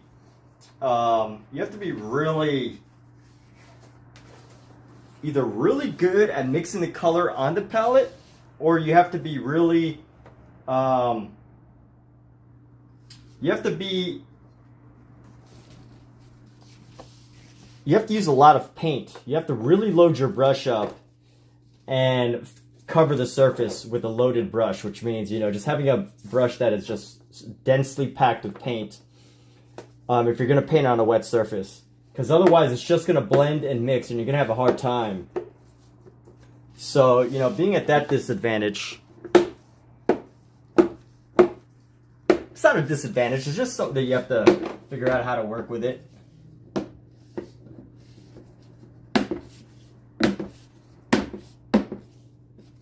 So I think this has got some interesting qualities.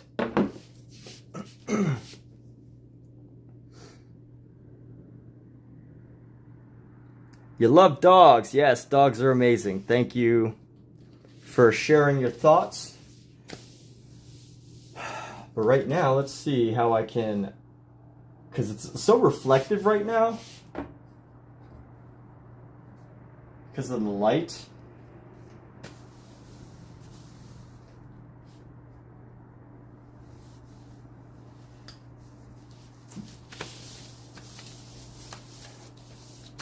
But wrapping up right now.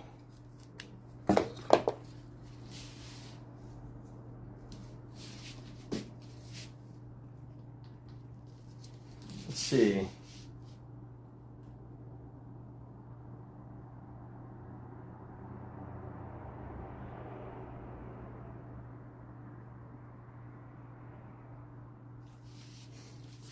And let's do one where it's turned more towards the light. And the only problem is when I do that, there's so much light, reflected light on the ridges. That's one of the challenges of painting with very thick paint, is that you tend to get these ridges.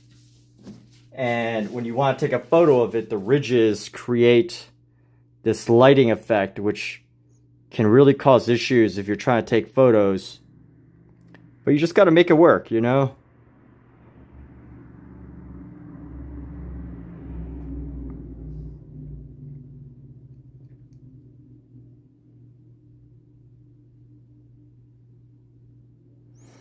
I don't think that's going to work. Now let's do just the neutral position here. Try to get a neutral position of this. The light always comes from the left, so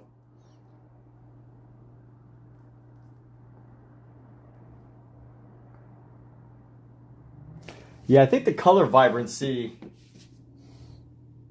kind of gets lost if I do it this way.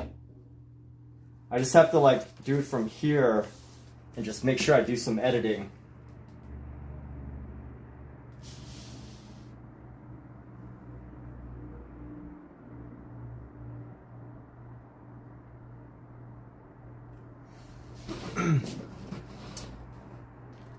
But with that, let's we're gonna wrap up this evening, and everybody, thanks for being here. People coming in at the end, thank you. Maybe you'll be in here for another stream, and let's call this a night. So take care, everyone. Have a good one. Goodbye.